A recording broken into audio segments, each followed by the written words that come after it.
can you talk to me about how you ended up living on a farm in Georgia? Like what? This is not giving farm girl. This is not. No. This is definitely not my day to day. Okay. I moved to Atlanta to film Stranger Things. Okay. And then that was like, that was 10 years ago. So then we filmed Stranger Things there, and my parents didn't want me to stay or live in LA. They didn't want to live in LA. They really wanted to kind of shelter me from the society out here, just because it can be overwhelming for child actors. So they kept me in Georgia, and then I lived with them up until I was 18. But then at that point, I had like 2 dogs in my room and a rabbit, and they were like, no more animals. And I was like, that's going to be a problem. So I ended up moving. I bought a house right next to them. So I have a house next to them in London and a house next to them in Georgia. So I live across the street, but I live on a farm next to them. Okay, take me through how many animals you now have that you're like, goodbye parents, hello, my own farm. How many animals, and can you name them all? Yes. I have 25 farm animals. So that's like the goats, Cardi B, Slick Rick, Eminem. I have Frank. I have Betty. Like they're all named. So the donkeys are like bee names. The cows, Barnaby, Bessie. So they're all just like that. I do kind of think like, what name do I? And then I've realized I've named them all after names I actually really like for kids' names. Like, so it's like I am like Winnie, like my dog Winnie. I love that name for a kid. Like I wish but I cannot, because Winnie's truly ruined the name. She's a psycho dog. She's the best dog ever. But you know when you have the dog that's just like emotionally dependent on you? Yes. I'm like, I can't now name my child that. I have Winnie. These are my dogs. So now I have 10 dogs. What? So 25 animals live outside. Then I have 10 dogs that live inside, 4 cats. And then I have 23 dogs that live outside, but in a sanctuary, in a rescue building that's outside my house that I built to save stray dogs. How many of these animals are sleeping in bed with you at night? Okay, so it actually became a problem. It was on electric state where Jake said, like, no more, like Mill, like it's becoming a real issue. We were like in the car and he was like, I can't anymore. And I was like, this is actually an argument we're going to have right now, because I was like, I love having all of my dogs in bed with me, but when he's away, I have all the dogs in bed with me. But it's like a party. But it's only Winnie. Like it's only Winnie in bed, and I'm livid about it. But here we are. I'm picturing Jake leaving on a trip, and you like whistle, and they all run into your room. The Rottweiler, the Great Dane, they're all in there. You have a Great Dane? I have a Great Dane, Barbie, which I named her Barbie before Barbie was a thing, and everybody was like, "Oh my god, such a cute name!" And I was like, I hopped on that train a lot. But yeah, I love that name so much. But I have to say Barbie to Americans because they go Bobby, and I'm like, no, it's Barbie, and then they're like Bobby, and I'm like Barbie. Oh, it's the most annoying thing ever. So, I have, oh my gosh, an abundance of animals. I'm obsessed that you have a Great Dane. Like you, like so little, and then you just have this dog that's ginormous. Mm-hmm. I see people online are saying that you're in your trad wife era. What is your take on that? I get it. Like I understand like why they would say that, because like I am actually like, I have chickens, I get the eggs. Like I know what it looks like from afar, except I could not be, and I did get married young. Like it's all really veering in that direction, except like I am like, you know, I am a really like, you know, I don't know. I love my job. I love being untraditional and unconventional in so many ways of my life. But I don't think like, like me just being, I just think I love being on a farm, and Jake does too. So like that would then make him a trad husband. I don't know. Oh, I love that for Jake. I don't know what that means. I want to just say also, I was thinking about it. Like I think it also depends on where you're at in your life. Like I was cooking on Sunday. I cooked for my husband. I was like, I am a trad wife through and through because I never cook. So I also think it's like that I word cook every night. You cook every night? I cook every night. Yeah, this is the problem. I know. Oh, you're full trad wife. I cook every night. I love cooking. Like cooking is like, that's where I find like I can put all my anxiety into cooking, and I'm really good. What is your go-to dish? What is Jake like? Give it to me now. I make steak frites. I make paella. I make roast dinner, which is like an English like Thanksgiving dinner, but I make that every Sunday. Yeah, like I do take my cooking very seriously. We do like a Taco Tuesday night. Every Sunday I make what the next week looks like. She's meal prepping. She's meal prepping. The only thing I hate going grocery shopping. Like I always send Jake. Like that is something I really can't. That's fair. Yeah. Okay, I want to get to know you a little better today. So I'm going to ask you some questions and you're just going to answer first thing that comes to your mind and then we can discuss. All right. If you could be cast into any reality TV show, which would you choose? The Secret Lives of Mormon Wives. No. I just finished that. I'm obsessed. I cannot with that show. Picturing you. That is I know. I just incredible. feel like, that show is epic. I just finished Are you a Love Island girlie? I am so Love Island through and through. And I feel like anytime someone would ask me this, I'm like, shit, I'm married. Yeah. But my answers would always be like Love Island versions. But then I'm like, I'm married. But that's all I watch is like the love ones. Yeah, I know. And I also think I would be voted out immediately. I'd probably be so boring because I hate drama. So like if I'm I just immediately like retreat. Like I don't. No, but you're a bombshell. I'm a blonde bombshell. No, I know. I actually just was in Turks and Caicos with all my friends and we played Love Island, but as if it was like murder mystery. Like we all had different characters. It was so fun. Jake and I like immediately coupled up together. I was like, he was doing an English accent. It was epic. It was so epic. But I was like, that's the closest thing I'll ever get to being in Love Island. Wait, can we talk about your blonde hair? Yes. Are you feeling like this is like an alter ego? Like what's the vibe? You know what? I've been blonde before. People are like so shocked about it. The only difference, because in Electric State I was blonde, but the only difference is that we did go to like my roots. So I am now like platinum blonde, whereas before I was leaving out quite a lot of like my darkness in there because I'm naturally quite dark. But yeah, I think Jake's like, you look totally different to me, and so does my dad. I sat in the chair for 13 hours getting my hair done, walk into the room, my dad's like, oh. I was like, that is not, no. Dad, I'm going to do this again. I know. We're going to do this one more time. And this time I'm going to need a gasp. I'm going to need applause. But no, I just think I look really different to what people are usually seeing me as. But it's fun. Yeah, it's so fun. Yeah. It's so fun. Okay. Sabrina Carpenter arrested you at her Atlanta show. Yeah. But if you really went to jail, what do you think it would be for?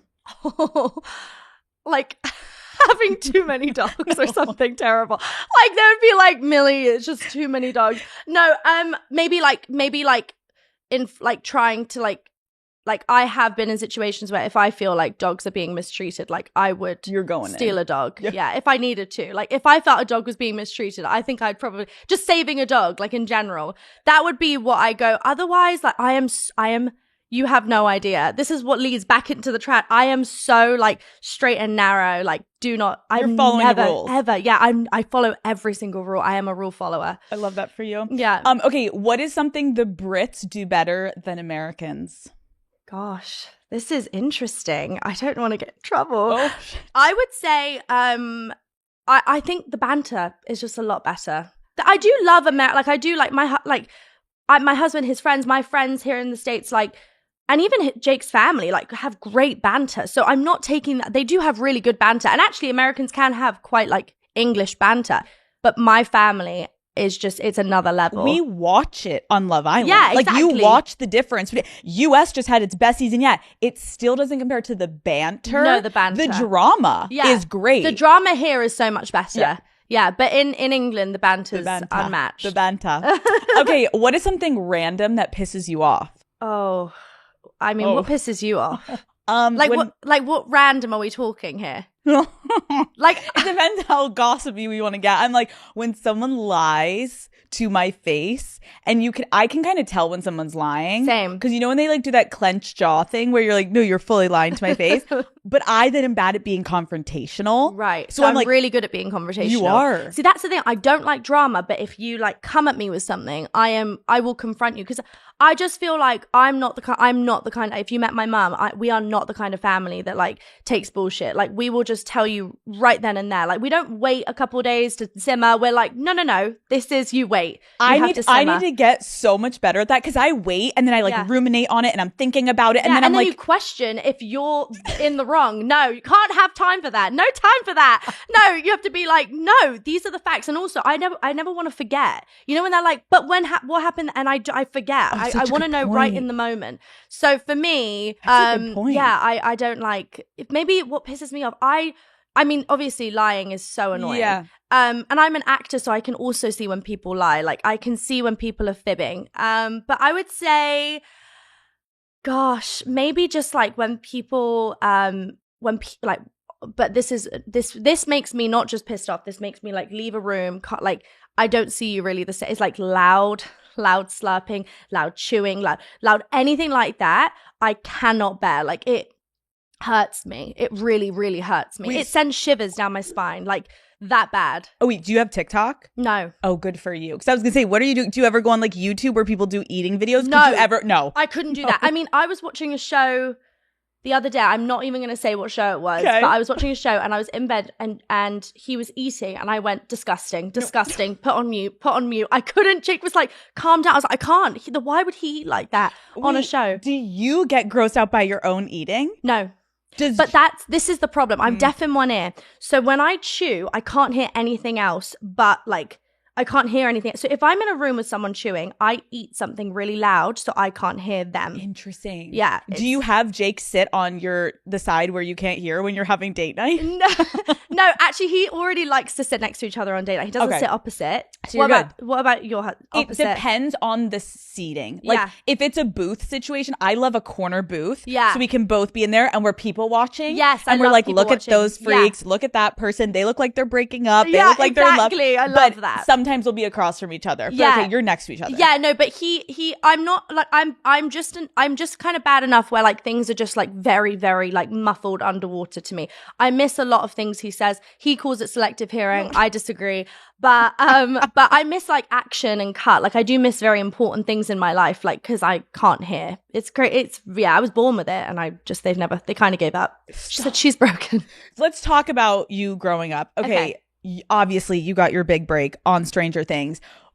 We need a little behind the scenes. You have the biggest fandom. Obviously, people will forever love the show. Can you share like any funny or chaotic story that just like happened behind the scenes that we weren't privy to as fans, that you can just give us a little anything? I mean, honestly, there was like, as much as it, you know, we grew up on the show and we were so young that like we had so much fun as kids. Like, I will say that like as much as we worked and like our schedules were crazy, us kids, we stuck together like glue. We did everything together. We laughed like all the time. Like, I look back on those memories and we did just have so much fun. Like, Noah and I once, it was season 3, Noah Schnapp, he and I were the youngest, so we stuck together really close because we were silly. Like the other kids, they were older, they weren't like, we were really silly. Like, we would pull faces, make noise, do like the fart jokes. Like, we were the nightmares of the group. And understandably, but we once, all the teachers were on lunch and this is where I wasn't doing a rule following thing. We TP'd the whole classroom and then we hid all of the teachers' computers, like, and then we hid in the closet of the classroom. And when the teachers came in, they couldn't find anything. The other kids were like, what happened in here? They're on the radio like, where's Millie and Noah? We need to get them on set. And we were just hysterical in the closet. And I just look back on those memories and be like, you have to do that. Like, weren't you yes. My husband's like, he used to TP like with his siblings like before, like at Halloween. Like, yes. I wasn't doing any of that. I wasn't allowed to. So just like those moments, you look back and you go, oh, we were so silly. No, that is so cute. Because I agree. It's like, that is the stuff that I was doing around my neighborhood when like kids would be like TPing trees and everyone's like, oh my God, we're going to get in so much trouble. I know. It's like, but then when we came out, the teachers were belly laughing at us and the ADs were rolling their eyes because they're like, of course they would do that. And they took pictures and we took pictures like in the TP'd classroom and all the kids were like, you guys are nuts. And we knew it. Wait, that's cute. Okay, who on the cast is most likely to make someone laugh during a scene? Oh gosh. I mean, for me personally, like Winona makes me laugh, like, because she's so wholesome sometimes. Like she makes me chuckle, and she knows she does. Like, so I think her or Noah. Like Noah knows how to get, like Noah knows my weakness, because Noah will like do the silly, we make fun of each other's like poses. So like in Stranger Things, he always does, like, he always feels the Demogorgon, and like he always goes like, and I will do it with him behind the camera to sabotage him, and then he does the same. He'll be like and I'm like, and like we sabotage each other. Like, what can we, like, that's what we do. That, and then like he knows my weaknesses, but they all make me laugh, honestly. Like, I am easily the one to break, for sure. Cute. Okay, who gives the best advice? Oh my gosh, Winona. Who does their own stunts? Me. I don't know. I don't, like, especially I do my own stunts. I do all of them. Yeah. Who do you think is most likely to have the craziest fan interaction? Finn. I think Finn is just so, like, he's just so, like, he's so funny, and I feel like his fans also are a little bit more like, you know, he has a huge following because he's Mike. Like, people love him. Like, I know even so many of my like girlfriends growing up were like Finn basically posters on the wall. So I think he probably would have. I do have some weird experiences, but I think him maybe the most. I don't know. I was gonna say, I feel like you've had, what is like one of your weirder fan interactions that you've had in your life? One time I had a man bring me at an event a coffin with a doll of me in it. And I was like, oh, so cute. No, stop. That's like your people pleasing tendency. I know, because I was like, I'm not gonna, like, I was like, oh my gosh, that's so cool. And you worked so hard on it. And then he wanted to give it to me, and I was like, no, I'm okay. I don't want to take that with me. So I signed it, and then I gave it back to him. Millie, I'm trying to help. You know, I don't want to make him feel bad. Dude, those are the moments in life where, like, I have so much respect when you watch those videos of like a celebrity getting just like cornered, and in that moment, there's no right way to handle that. No. And probably if someone wasn't being filmed, like a normal person would be like, what the fuck are you doing? Yeah, but you're that? Like, this is so you worked thoughtful. So hard on that. No, I know. I'm obsessed. Yeah, I know. Okay. You obviously had to shave your head the first season. How did you feel about that? I honestly did not care. Like, and I'm saying that like I really did not care. I didn't have anxiety. I wasn't sad when they shaved it off. I just thought, cool. Like, now this is what I'm doing. Like, I think it started to hit me months and months in, where like, you get at that age where you're 11 now, and you're shaving it consecutively every 3 days, because it cannot grow past a certain length, because we're filming. So continuity wise, you are shaving it. So every time it started to grow and I'd get excited, it'd be we'd shave it again. So I think it became to the point where I was like 11 or 12, where I was like, the boys started liking girls, and I was kind of like, maybe why are boys not liking me? And then I was like, oh, I'm feeling like insecure now. So then I would put wigs on, and I did get really, really like bullied, like in public. People would like make comments and stuff, but I honestly, like, I still to this day like loved the experience, and I would do it again. Like, I always tell Jake, like, for my first baby, I want to shave my hair off. Like, I don't know, I just feel like it was really liberating. Would suggest it for anyone, like any girl. Wait, so you're saying when you have your first child, you would shave your head? Yeah. Like when you have the child, or when you're maybe right before I'm about to give birth. Like, because I just think like hair is such a ordeal anyway to deal with. Like, why I'm gonna like nurture my child, why like deal with my hair? And I think it's such a liberating experience. Like, to be a woman is and I felt like I had that experience as a girl, but I'd like to have that experience as a woman. That's pretty incredible that even you saying like you experienced bullying from it, you did it at a young age, but now I feel like to hear someone own something that they were shamed for and made fun of, and be like, oh, I'd do it again. Like, that's how do you think you got though to that point, from being like insecure about it at one point to now wanting to almost like relive the feelings and experience again? Yeah. I just don't allow like outside noise to influence something that meant so much to me at that time. Like,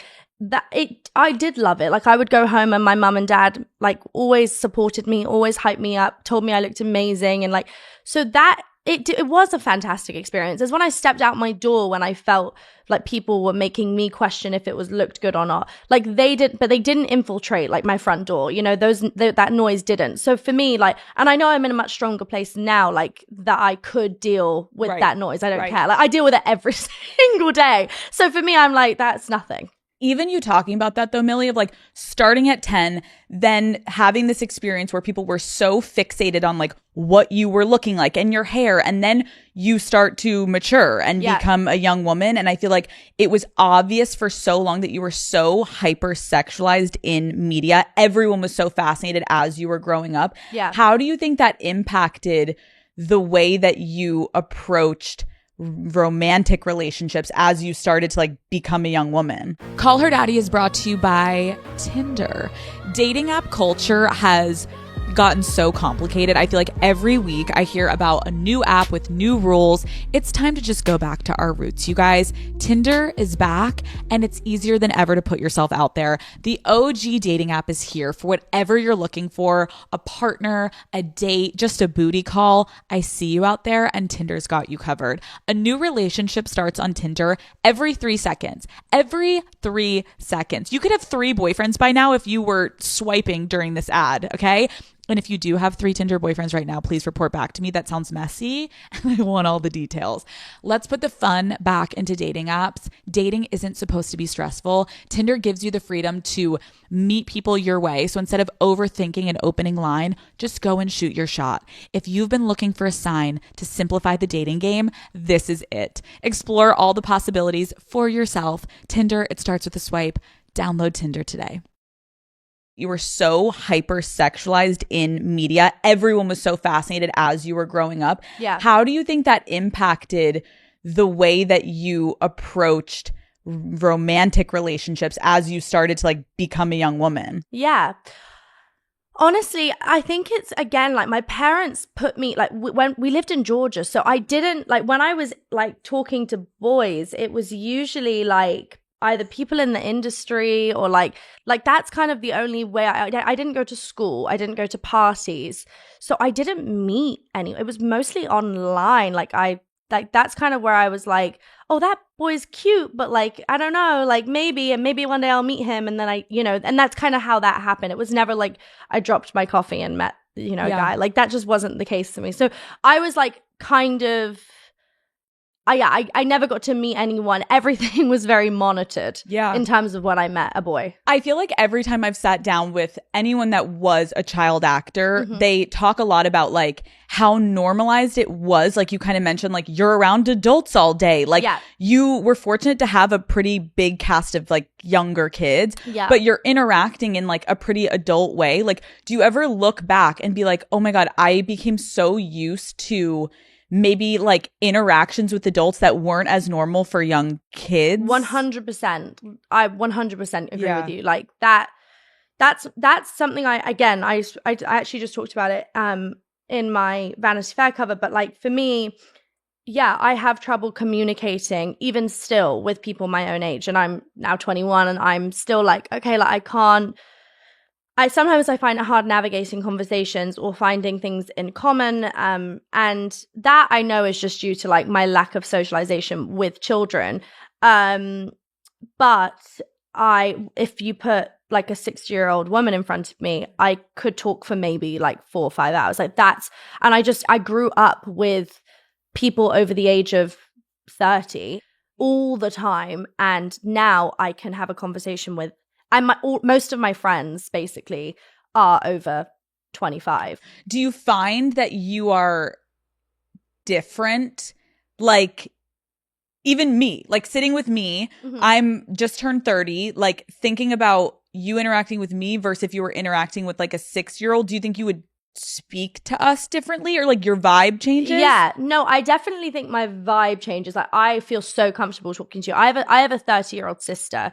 So we are like very close in the way and I think also that has a lot to do with it. Like I have a 27-year-old brother, a 30-year-old sister. So we have very big age gaps. So I grew up with a lot of adults in the house anyway, but I do have a 12-year-old sister. So I do love kids. I grew up having a baby in the house. So for me, yeah, I do really connect with kids. Yes, so that it's like really like under 10. It's in between 10 and like 21 that I'm just like, I don't know what to talk to you about, and I'm really scared. I don't have TikTok, so I really don't know what you're talking about. If you're like making a joke about something, that's where I love that. That's where I struggle. I love that for you though, because you don't need to be on TikTok. The other day, something was just said.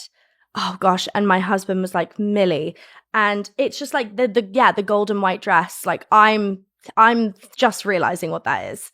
Like, so that's where I'm at. I love that for you. I actually think you should stay right there because the shit that fills our brains online, it's like none of this is useful. None of it. Yeah.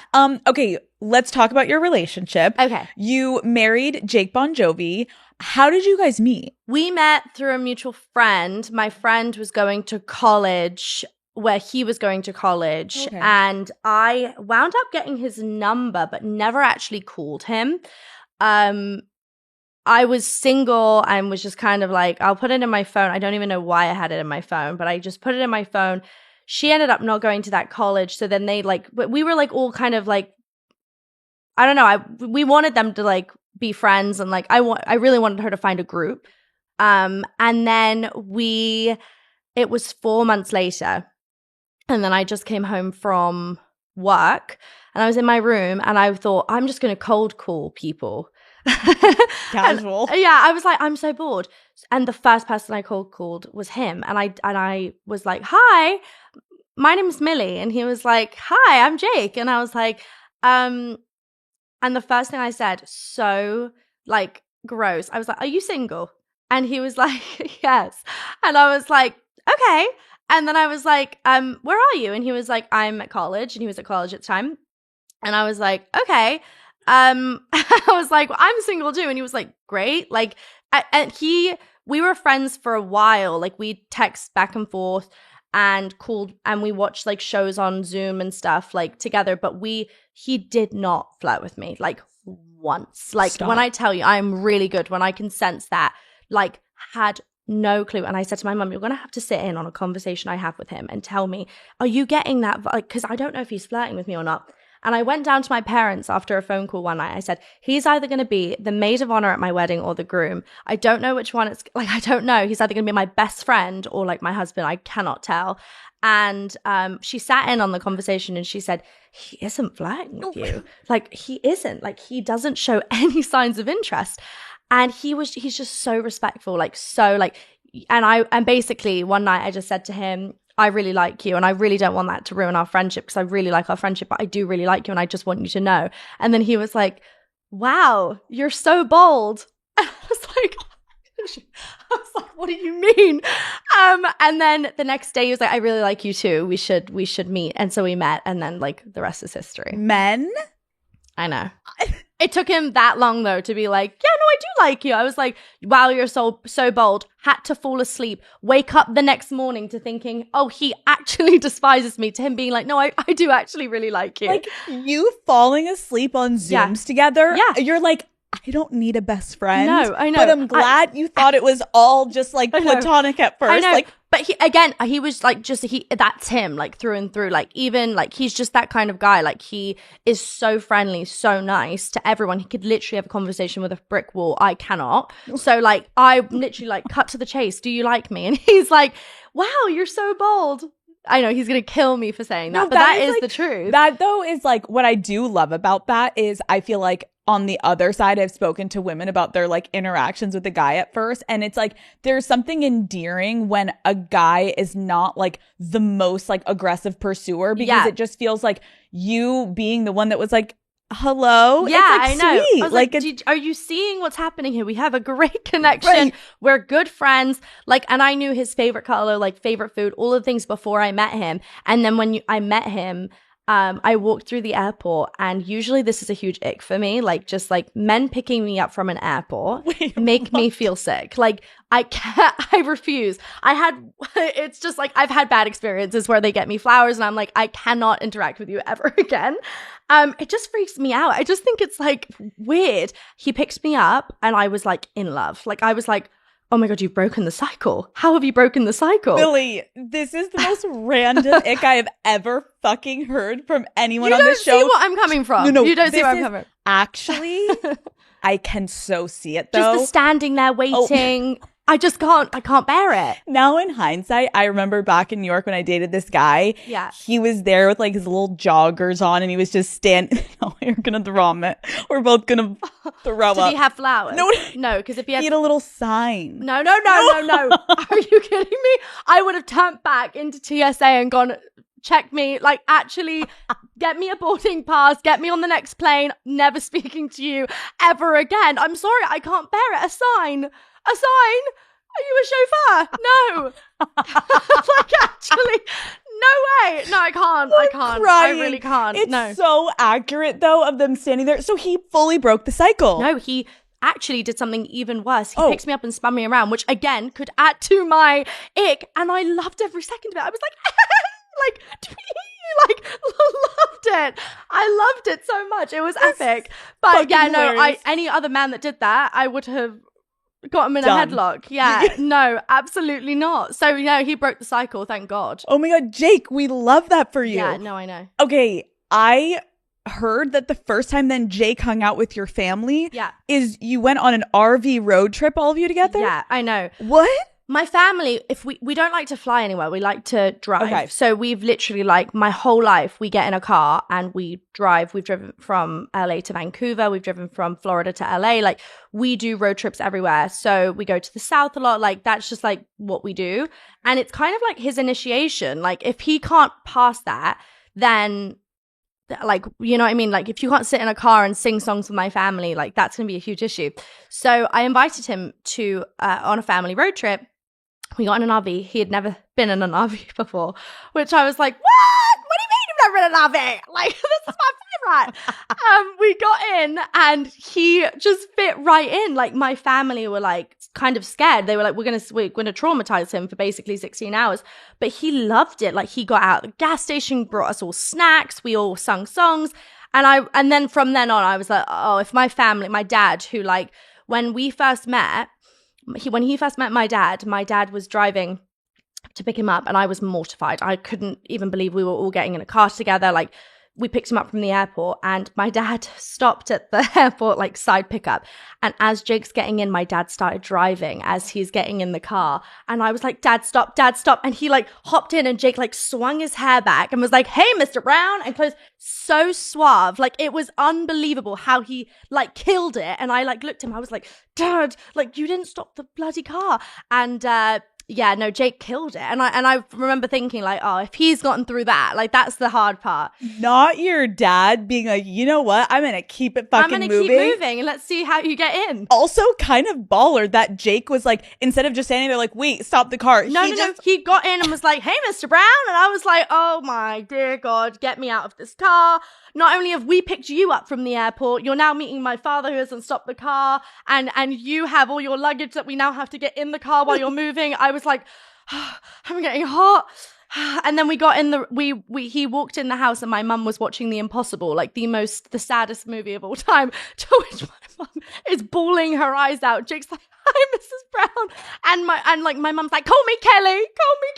And I was like, oh, this is horrific. No, it was really bad. And there was red. No, thank you for sharing this because I am like physically crying over here. I know. The picture that you're painting is this like beautiful chaos. Yeah. And then the RV trip and is like, you're a part of the family. Exactly. No, like seriously, my parents, like when he went to bed that night, my parents looked at me and they were like, he is like fantastic. Like we love him. And I was like, really? After everything you've put him through? Yeah, I think he is great. Like, are you joking me? Wait, was it as crazy when you met his family? No. No, they are so different. They are so like, you know, everything's put together. My they were not watching The Impossible. They did stop the car when they picked me up. Like, it's very different.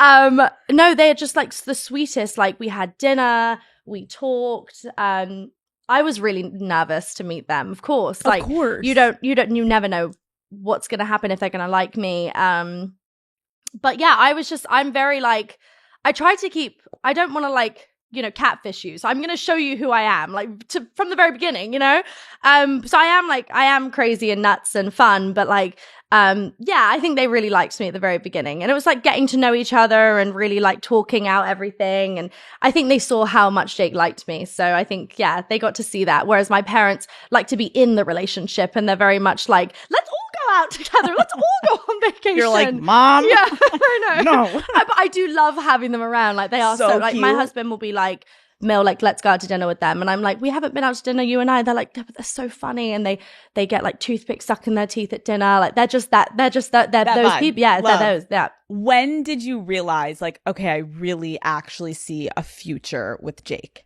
I guess we've been together for 4 years. So I guess maybe like when we moved in together, and I saw like we had dogs together and we were taking care of our animals and we started living this like day-to-day life. I thought, I really don't think I could ever see you like as anything else. Like I don't want to be with anyone else ever again. Like I don't want to date. I don't want to meet anyone. Like I want you. And I think when we started talking about politics and how we want to raise our kids and like we started talking about really, really bigger things that I'd never spoken about. And I'm already very young, so I've never spoken about that with like boys anyway. But to be able to even think about those things, I was like, shit, like, okay, maybe I do want to be with you forever. But I obviously didn't know if he felt that way. Like we talked about marriage, but I didn't know really when it was going to be. And then when he proposed, I was like, it makes sense. Yeah. Like everything aligns. And like his parents got married really young. They're high school sweethearts. My parents got married really young. They got married when they were like, they met when they were 19. So they're just like, their like love stories. So we had just like really young marriages. We had really great role models growing up. Right. So we didn't see any different. We didn't get like jaded by like all the other stuff, Well, because I feel like I'm sure people have asked you like, oh, like, did you ever consider waiting or were you nervous to get married young? But I think when you grow up and you have like a really good example in front of you of something. You just don't see anything else. Exactly. Yeah. Okay. We're going to play Who's More Likely To. Okay. Are you ready? Yeah. Okay. Who is more likely to plan a surprise date night? Out of Jake and I? Mm-hmm. Me. Really? What's your ideal date night? Like I filled like the back of a pickup truck with like duvets and like I got snacks and candles and we we watched TV and we talked and I had little picnics. So like that stuff is my vibe. Yeah. Love. Who is more likely to do something embarrassing in public? Me. If you look back, most cringe moment where you're like, do not show me that, whether it's like something we've seen online. Do you know what? No.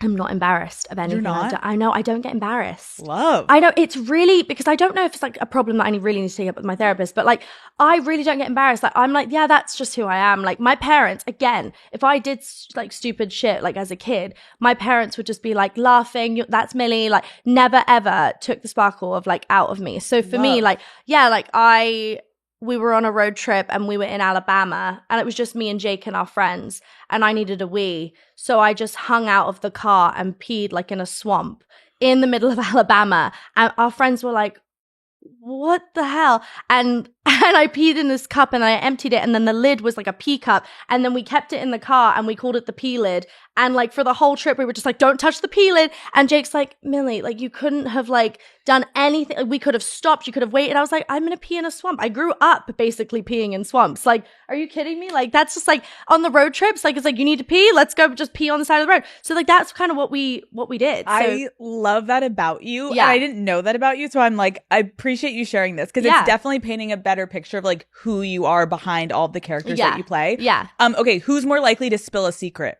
Me. Jake is like a vault. I am terrible. I tell people, don't tell me. Don't tell me. I'm going to tell people. What is the craziest rumor you've ever heard about yourself? Oh, gosh. That maybe I'm pregnant. Like I was caught buying diapers for my lamb. I had a baby like lamb in my bed and I needed diapers for him. So I kept buying diapers for him, but people were taking pictures of me buying diapers and like bottles. And like, I actually tried like pacifiers with him and people were like, Millie Bobby Brown's pregnant. I was like, no, it's my lamb. The next week he grew so big, I had to go get adult diapers. And then they were really confused. They were like, what the hell is going on here? Millie? Yeah. So that's the weirdest one because I really had a really good excuse for it. Only you. Only you. Okay. Who is more likely to apologize first if you guys are like in a little... Jake. Jake. Yeah. Who's the more sensitive one?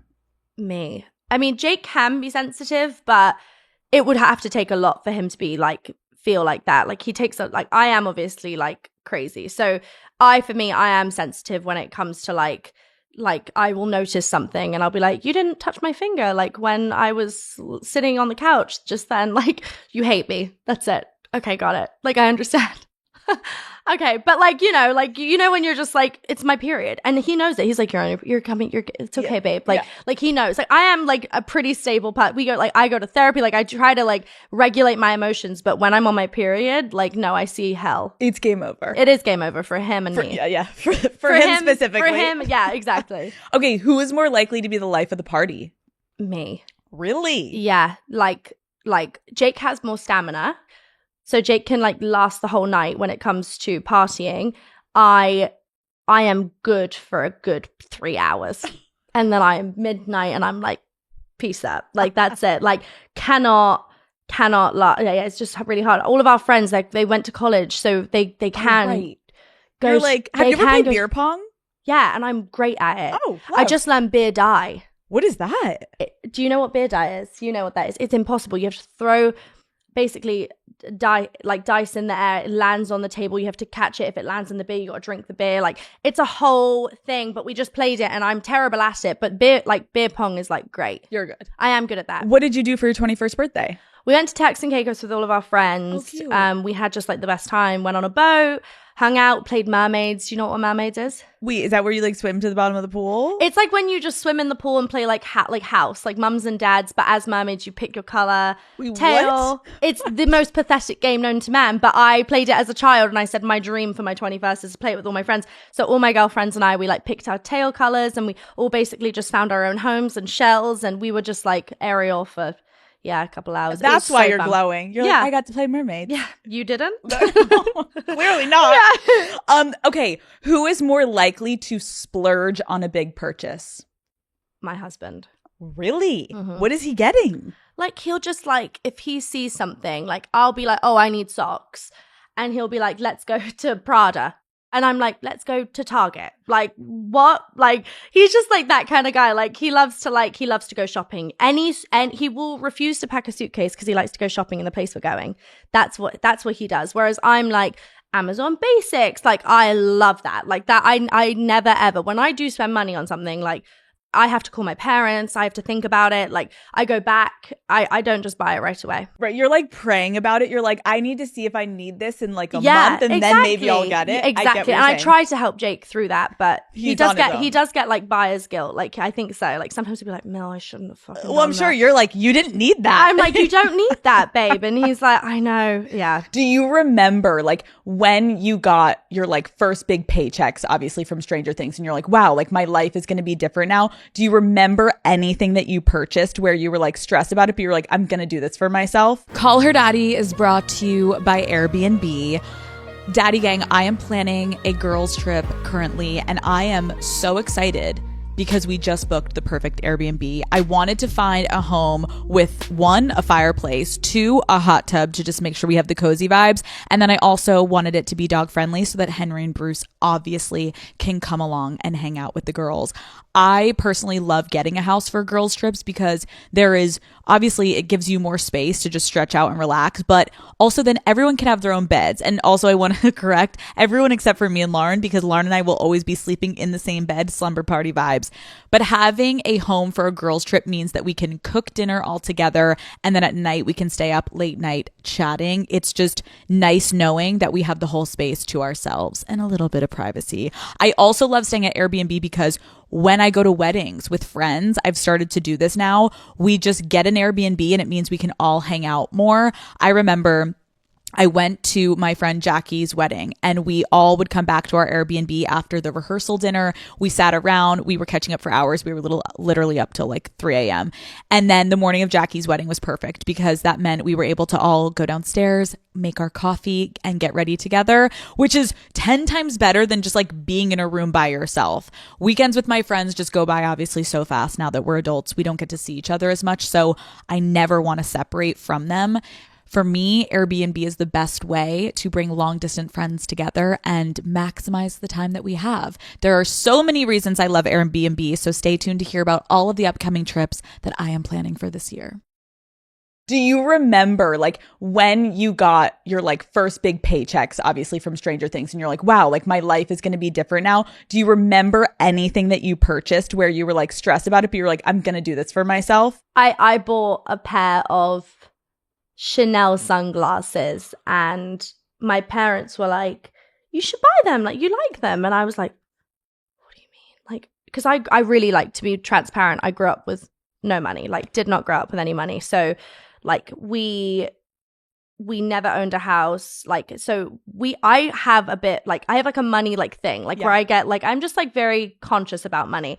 So, and my parents like love, like they say it's important for me to keep that. It's just good to know like about money and, you know, and not splurge. But I remember buying a house like with my parents and being able to do that because for the first time we were able to actually not be like scared about renting and like the landlords and, you know, like usually like the dog shit on the carpet and when we have to then hide it from the landlords and all that, you know, we're a crazy family. So we usually always lost the deposit on a rental.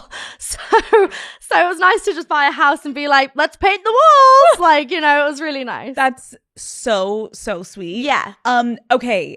You got married around the same time that I did last year. Yes. I remember like seeing your photos. Yes, I remember seeing yours. No, you looked so stunning. Thank you. I am so happy for you. And I am so happy for you. And I listened to you before you met Matt. So like, I felt like, and I'm sure like listeners feel the same way, just like you going through that love story and seeing you fall in love and like you were so like, you know, like afraid and like to fall in love and like that and to see you happy just makes my heart so happy. Sweet. Thank you. I remember like the first day I told the daddy gang that I had a boyfriend. I was like gonna vomit. I remember calling my mom being like, what if they're mad at me? Like I'm not doing the single days anymore. No. She was like, I think they're gonna be ready for it, Alex. Like you've given them enough of how to like be single. Now let's show them maybe if you can do a relationship. You have ample experiences of like that, you know, like, and you have guests that are able to go like talk about that, but like you being in love is so important. Thank you. And like yours, you know, your journey is priority. Thank you. Let's talk about your wedding. Okay. 1 to 10. Yeah. How bridezilla were you? Okay. Hold on. I think that I was good. I didn't stress. I wasn't stressing. I'm just a planner. So like, I'm not like yelling at people or anything. Like I'm not bridezilla, but like I knew every second of that schedule. Like every second. Like I apparently... Which I don't really remember this because I think I blacked out right before I walked down the aisle. But I apparently, like, I knew the second of the song that people would go down the aisle to. So I had a really big wedding party. And I knew that right before I would go, okay, you guys go. And I knew the second that the song would go, right? So I'd go, you guys go, you guys go. Like I was ready because they were walking down the aisle.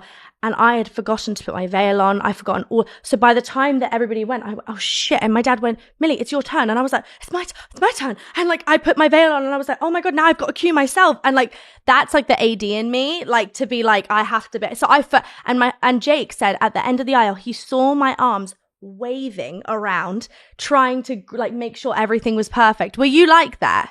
No. Not at all. And this is so beautiful to hear this though, because first of all, picturing you back there, I already now like getting to know you more. You're like 1, 2, I'm like 3. You're so cute in. That you're like almost like directing. It's the actor in me. Right. I cannot help it, but like make sure everything's perfect. And Jake literally like after in our like on our honeymoon, Jake was like, you're gonna have a come down, like because every single day I'd have meetings and I would like to the point where like I had everything engraved, everything thought about. And so, yeah, I think for me, like after it happened, like after the wedding, did you have like a really bad kind of come down? I did. I think like I had it a little different in the sense that like I wasn't as into the planning, but then when I got there, it was truly one of the most magical weekends of my life. And like everything fell into place. It was so perfect. And I hate even saying those words because I was the person on my show being like, don't stress about your wedding.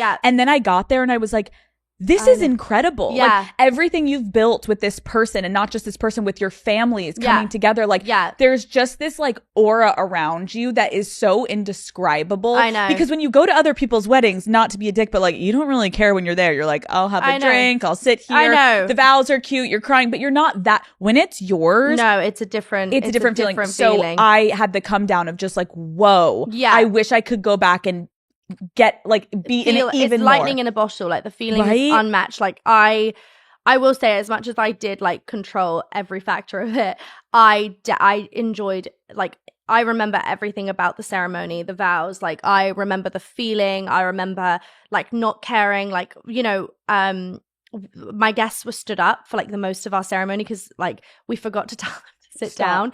So like, and even that, I'm like, I just don't care. Like I love it. Like it's just part of it. It's the story you get to tell. Like and after I let the reins go and I was like, I'm whatever happens now is just fun. Didn't you feel that once you do the vows and the ceremony? Yeah, done. First dance, I did get a little bit. Did you do a first dance? Okay, I didn't do a first dance because I was like, I have 2 left feet. I don't want to do this. So we did a first shot where we got everyone a shot. But wait, what did you dance to?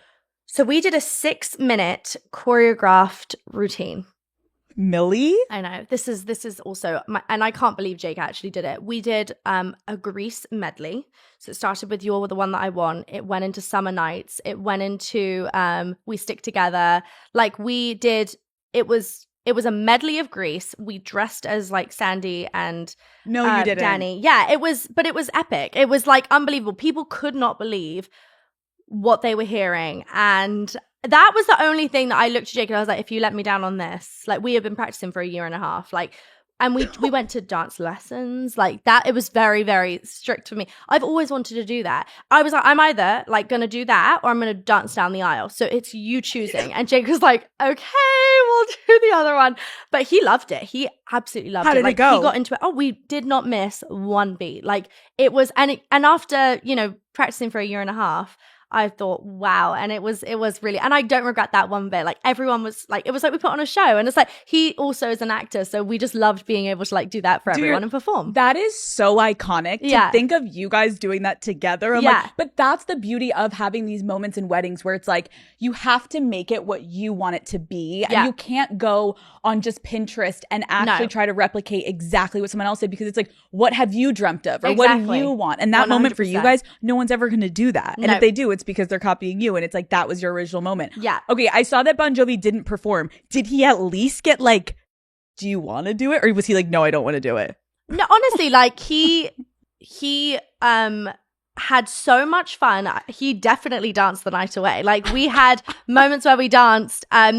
Jake's mum is such a dancer. Like she, really? Oh yeah, she's like, yeah, she loves it. Like so we danced the night away. Honestly, like I am so happy that he was just able to be like the father of like the groom, you know, and I was really happy for that. Okay, wait. What was the most traditional and non-traditional thing you did? Non-traditional thing, both of my parents walked me down the aisle. Cute. Traditional. Oh, non-traditional. We stayed in the same bed the night before. So did we. Yeah, so did we. I can't. I was like, I can't do this thing. I'm already anxious enough. Why would I put myself through Imagine that? being in bed by yourself, like staring at the wall, being wonder like, what Jake's doing. Yeah, wonder what he's doing. FaceTiming him, he's doing a Zoom watch on the TV show. No, I was like, I can't do that. Like we did say we might try, and then we ended up not doing it. The most traditional, I guess, cut the cake. Okay. Like did you do a cake? Yeah. Yeah, like it's very traditional. Like I'm planning my older sister's wedding now. Oh my God, you're back at it again already? Yeah, I know, I love it. So good. And she's like, I don't want to cut a cake, and I'm like, I keep telling her like, Paige, like, it was one of my favorite parts of my wedding was cutting my cake. Was it really? Think? I definitely. Did you feed it to each other and do the whole thing? We did. It was very special. And I actually liked it because our moment, we kind of did it on the side where when everyone was doing their own thing, we kind of didn't do it in front of people. Oh, cute. So we were by ourselves. And I think it was another like touch base moment to just be like private and alone for 2 seconds. Cause you know, when you're there, it is just balls to the wall. Yeah. Everyone's in and it's so fun. But we tried to find little moments we were alone and we ended up doing it alone. It was really cute. Oh, that's lovely. Wait, did you guys write your own vows? Yeah. Mine were like 6 minutes. No. Like mine were, people were like, when's it gonna end? I'm an actor. I cannot help it. I had to say everything. You're like, end again. And I was like, and one more thing. I'm obsessed. And Ray performed at my wedding. And she performed at Tamore while we were cutting the cake. So I do think it was a moment. Like, but I do like, and she performed her music, like Frank Sinatra. It was like beautiful, very Italian. I am so happy for you. Like, I just love talking now about weddings because obviously I saw your pictures. You guys look so happy. It's so fun to just like talk about all the girly things. I know. We're here because you have a new movie. Yes. First of all, just congratulations. Obviously, The Electric State. Can you tell me just like about the process, why you loved this project? Like, what was it about this that you were like, I need to be a part of this and I want to be a part of it? Well, the directors, the Russo brothers, I had met them when I was young. They came on to Stranger Things. Like, they are obviously legendary directors. And I already work with brothers on Stranger Things, the Duffer brothers. So, and they're twins, but the Russos are just brothers. But it was really interesting because we got to see those, like, they are very similar in the way that they work. And they came on to watch Stranger Things. And then I actually I went on to Avengers to watch them film Endgame. And I sat next to them, watched them direct. And I remember thinking to myself, my dream is to work with them. So when they brought me this project, honestly, it could have been anything. I would have taken it. But the fact that it was Electric State just made it all the better. Like, it was the most original concept I have ever heard of. It was 90s themed, futuristic, such a beautiful messaging behind technology versus reality. And the character, I had never played anyone like her before. And I just thought, like, you know, this is fantastic. And then when I heard that Chris Pratt was obviously going to work alongside me, I have heard such amazing things about working with him. And I thought, like, you know, that's a huge factor of, like, you know, who am I going to work with for the next 4 or 5 months? Like, and what kind of energy are they going to bring every day?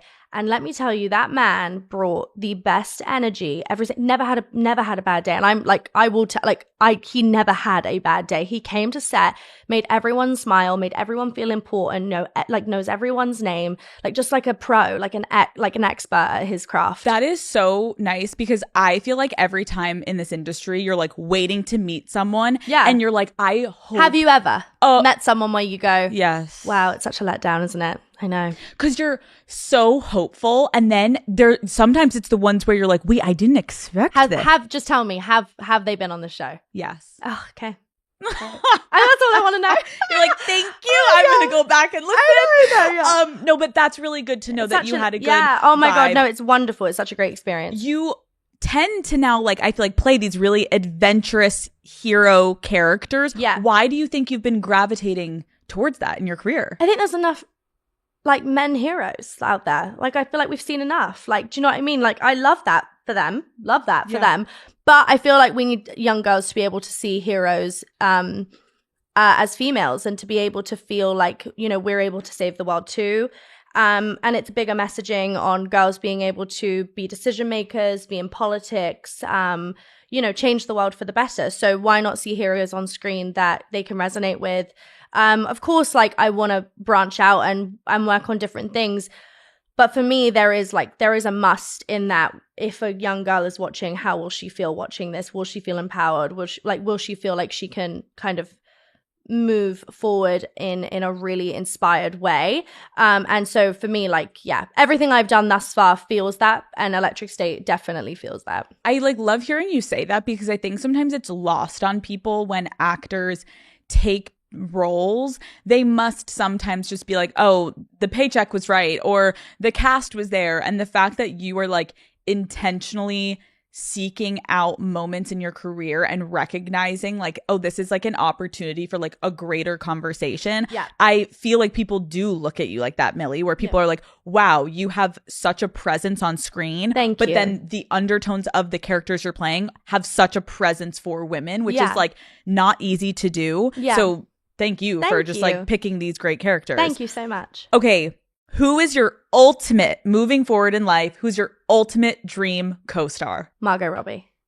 Oh my God. Can you imagine? I would just love to work with her. I'm ready to buy the ticket. Yeah, no, I would love to work with her. I think she's just like, she's a pro. Like she too just feels like she made me like when I watch her, I feel inspired because I feel like she's like, she leads her movies with, you know, drive, with this sense of like feeling like a badass. And like, yeah, she works alongside men, but I can't keep my eyes off of her. So I think that's like, that's huge. I would love to work with her. Obviously, like, Meryl Streep, like, that would be. Have you met Margot? I have never met Margot. I've met Meryl Streep, which was also like blacked out, that kind of when I met Margot, I was like, you're even better in person. Really? She's the most normal, down to earth, cool, like everything about her. I was like, oh my God. Even better. I know. So whenever you meet her, you're going to just be like, Alex told me about you. And whenever I meet Meryl, I'm gonna be like, Millie told me She's about gonna be you. like, when she was 13. Okay, last question. Yeah. What do you wish more people knew about you? I guess, I think that the press, they do, like they love to go in on me sometimes with certain things. Like, I know that obviously people say that I look a lot older. Like, that's like a thing that I get a lot. Is like, oh my God, she looks like 40. And I'm like, well, yeah, you did meet me when I was 10. So I'd understand. Now I'm 21. It's been 10 years. She grows. My face like grew. I don't know what do you want me to do about that? That and like my accent thing. And like, I think people like to pick on certain things that I say and do. And I think, obviously, I don't want that for any person growing up in the industry, but it really actually doesn't bother me. Like, and I wish I could be like, you know what, it does get to me. Like, it used to get to me. Yeah. It did. I grew up feeling really, really, it got to me. And I remember trying to change myself to please the masses. And actually now I'm in a place where like, yeah, like my accent does change. My face does grow. Like I do wear a lot of makeup. Like it's just the kind of person I am. I like that. Like it's fun for me. And like, you're not going to tell me how to be a girl. Like you're not going to tell me how to be a woman. Like that is not the world I live in. It could be the world you live in. It's just not the world I've built for myself. So I think like, yeah, I think that's what people don't know about me in terms of like what they say and the outside noise really doesn't faze me. I appreciate you sharing that though, because it does humanize you even more. Of like, I think sometimes people just really don't understand the actual level of scrutiny that women go through compared to men. And it's just like an obvious of like, even I'm sure some of your co-stars, like I have other men in the industry that like I'm compared to and I'm like, they've never experienced certain things that like, it's just a different level, especially like you're right. We literally met you on screen when you were 10 years old. Yeah. I think there's like a hyper fixation on you that as a human being, as a young woman, like it's so much pressure. Yeah. And I'm so happy that yes, you're saying like you've gotten to a point where it doesn't affect you, but it still doesn't mean it should happen. No, absolutely. I mean? It should never be okay. I feel like, when that stuff comes out about me or about other women and other young girls in the industry, I'm disgusted. Like, I can't believe it still happens. And if I can do anything to change it, like I would. Like if I always say like if I had a genie wish, like I really would wish that no one ever had to go through that kind of scrutiny, because it changes the kind of person you like are. Like it changes the way you perceive the world, and like you see the bad in everyone, you don't see the good. You're like, what are your intentions? What are you going to say about me?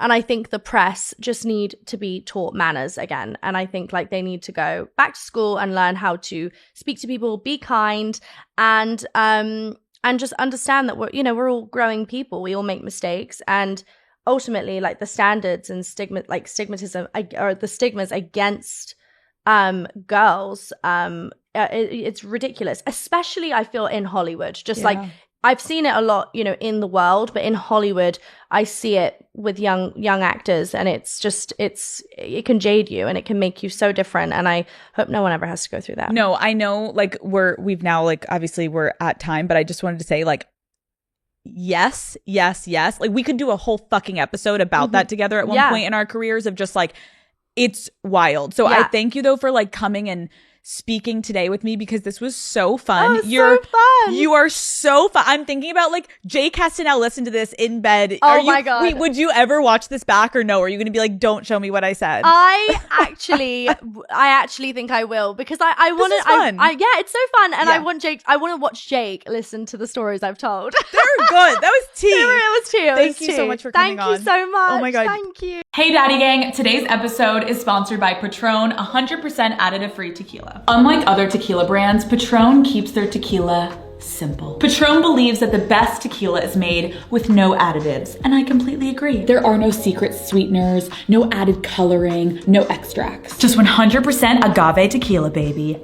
And you know what pairs perfectly with Patron's all-natural tequila? Unwell hydration, baby. So Daddy Gang, stick around because at the end of this episode, I am going to be making a gorgeous, gorgeous, gorgeous, gorgeous cocktail with Patron tequila. Patron, 100% additive-free tequila. To learn more, visit www.patrontequila.com.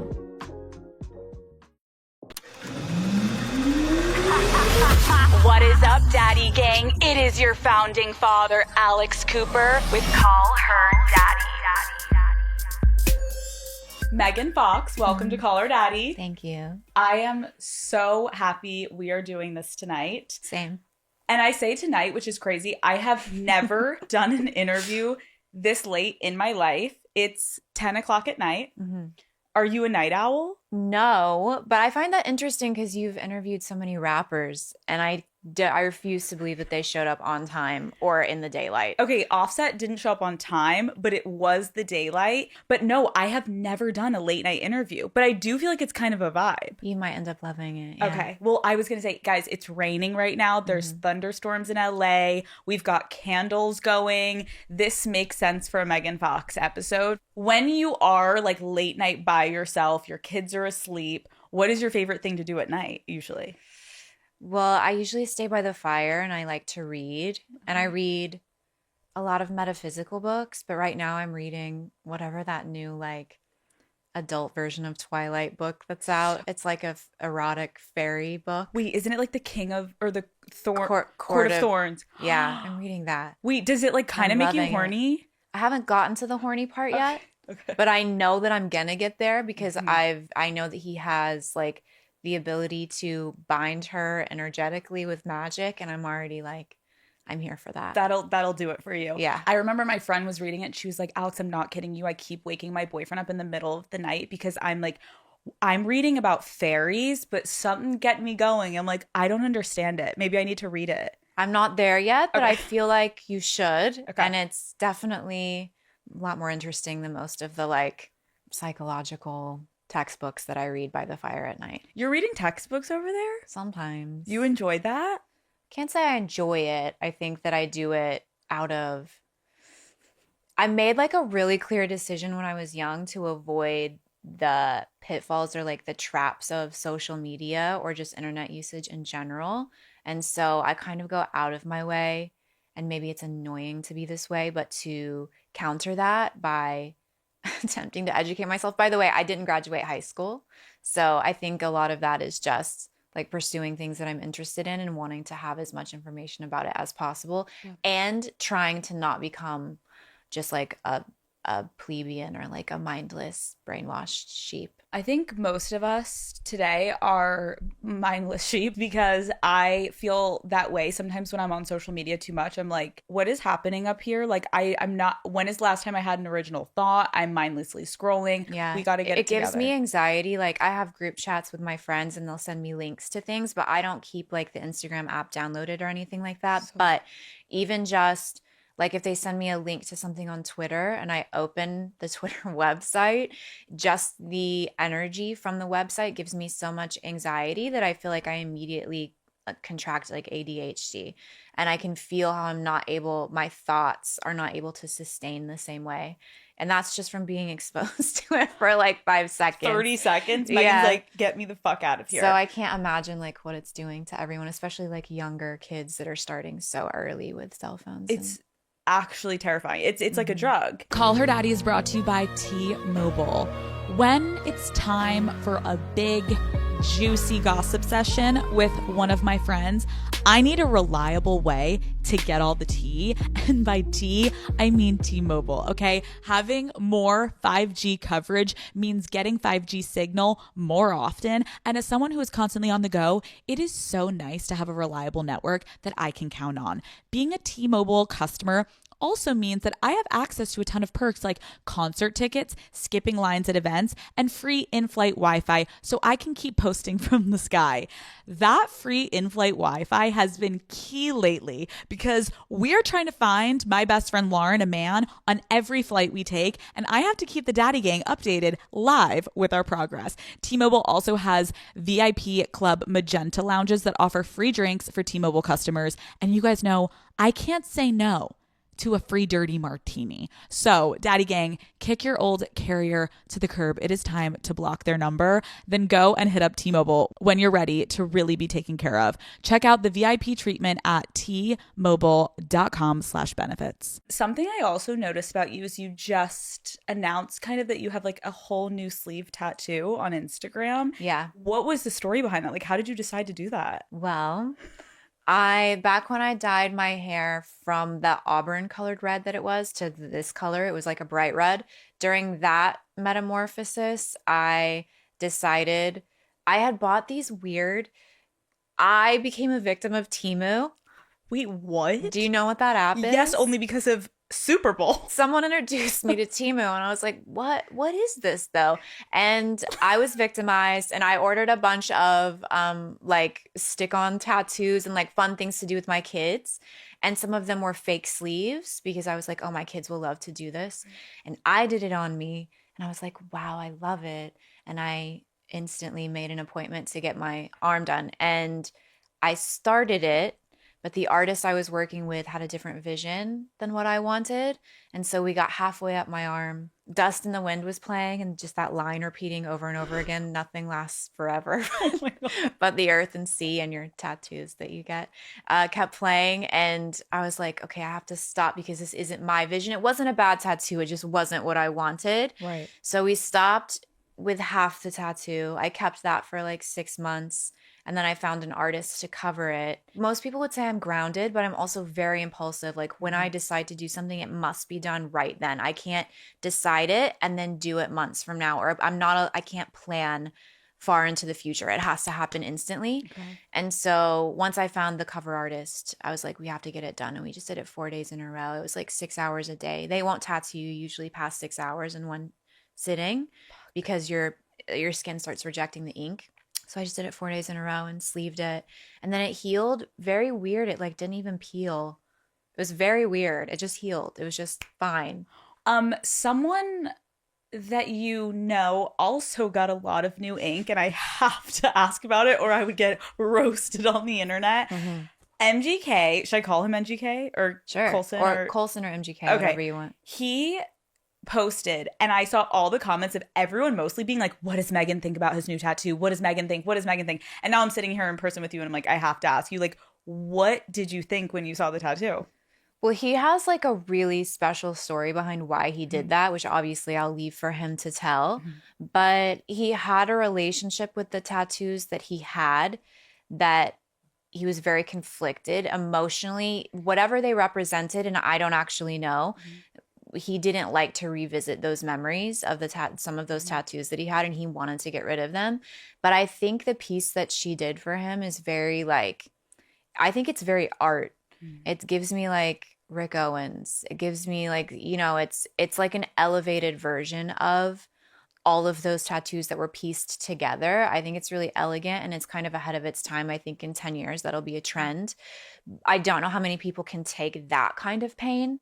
So I don't know, people will be put to sleep and get the tattoos done, but he did it like fully awake with no painkillers and no. Did you go with him? Numbing. I went to one of the sessions. Oh, right, there's probably many. There were many, yeah. And it didn't feel like something, to me, it felt like he was going through like a spiritual initiation, mm-hmm. and that space needed to be respected and I didn't need to be there. I stopped by one of them though, but I don't actually know how he endured that level of pain because he's also tattooing on top of tattoos. So you're tattooing the scar tissue, which makes it even more painful. I don't know. His liver is also probably not doing well at this time. Prayers for Colson. Yeah. I was thinking about as I was reading those comments, I'm like, the internet is such a wild place. What is the craziest rumor you've ever heard about yourself on the internet? There's lots of those. We could talk about that for a while. Let's talk about it for a while. Okay, let's talk about it. I guess one of the ones that's very persistent is that I'm like satanic or do satanic rituals or maybe adjacent to Illuminati or something in that vein, which I think really started.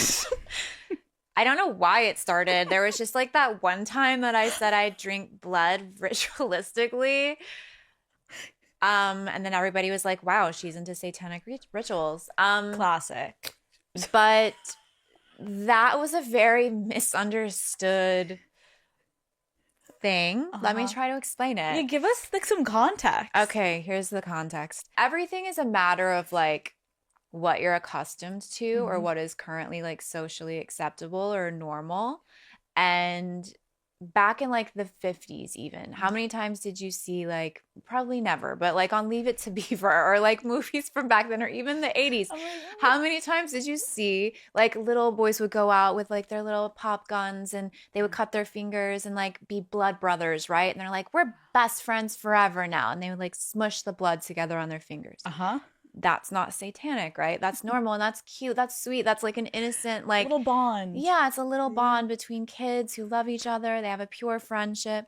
It's like that, except instead of rubbing your fingers together, the drop of blood goes in your mouth. And I don't know why that becomes satanic. I understand people are like, hey, that's weird. But guess what I think is weird? I think it's weird that girls are out here letting guys come in their mouth and they don't know these guys. You're letting somebody put their sperm in your mouth and you don't know what he does. He doesn't even have a job. You met him on fucking Tinder. He's an entrepreneur or whatever. He's in a startup. And you just let him sperm in your mouth. That's disgusting. That makes my back hurt. That makes me sweaty. So fuck you. You're so offended that I got a drop of Machine Gun Kelly's blood in my mouth. You have Brandon from Silicon Valley's sperm in your mouth. He didn't even buy you a nice drink. I'm crying. Honestly, though, it's a matter of perspective. What is so gross about what I did with my soulmate? You guys are out here letting strangers come on you. This is disgusting. These are the facts we really needed to discuss today, Megan. We could end the interview here. You know what I mean? Because this is the hard-hitting truth. And I appreciate the honesty because when you give us a little context, it does kind of make fucking sense. Yeah. And you're right. Like, anyone can look at it anyway. Like, just like Christianity when they're like drinking wine and they believe it's the blood of Christ. Like, everyone has their thing. Like, let everyone fucking live. What do you give a shit? Are you drinking someone's blood? No. So why do you fucking care if I do? Like, it doesn't matter. Exactly. But this is a great point about the cum. And we should circle back on that for the women at the end of this episode. Really talk about who should be coming inside of you and your mouth. And yeah, I appreciate this. What other rumors? Do you have any that come to mind? Oh, that's just the main one. That's the first one. And just to clarify, because I didn't go on record of saying that's not true. I actually was raised like Pentecostal Christian. I'm not currently like a part of the church, but I definitely identify with Christ consciousness, and I'm actually a very spiritual, positive person. Except for recently, I've been going through it a little bit in terms of positivity. But definitely have never been a part of a satanic ritual. Don't know any people who have been a part of a satanic ritual. I'm not sure if the Illuminati is real. It probably is. I have not been extended an offer to join. I feel like if it was real, I would have been given an offer to join by now. So yeah, it's just to squash that. Not a Satanist or any kind of like an evil witch, light worker.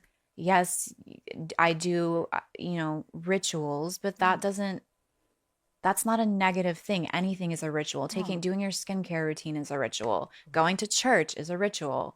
So I think people have to separate that word. That word has been demonized for so long. Yeah. That it's just been very misunderstood. And also, I think we exacerbated it because Halloween of that year, I dressed up in bondage with a dog collar around my neck, and he dressed up as a priest, and he was feeding me communion on my knees, and we played Marilyn Manson's Sweet Dreams.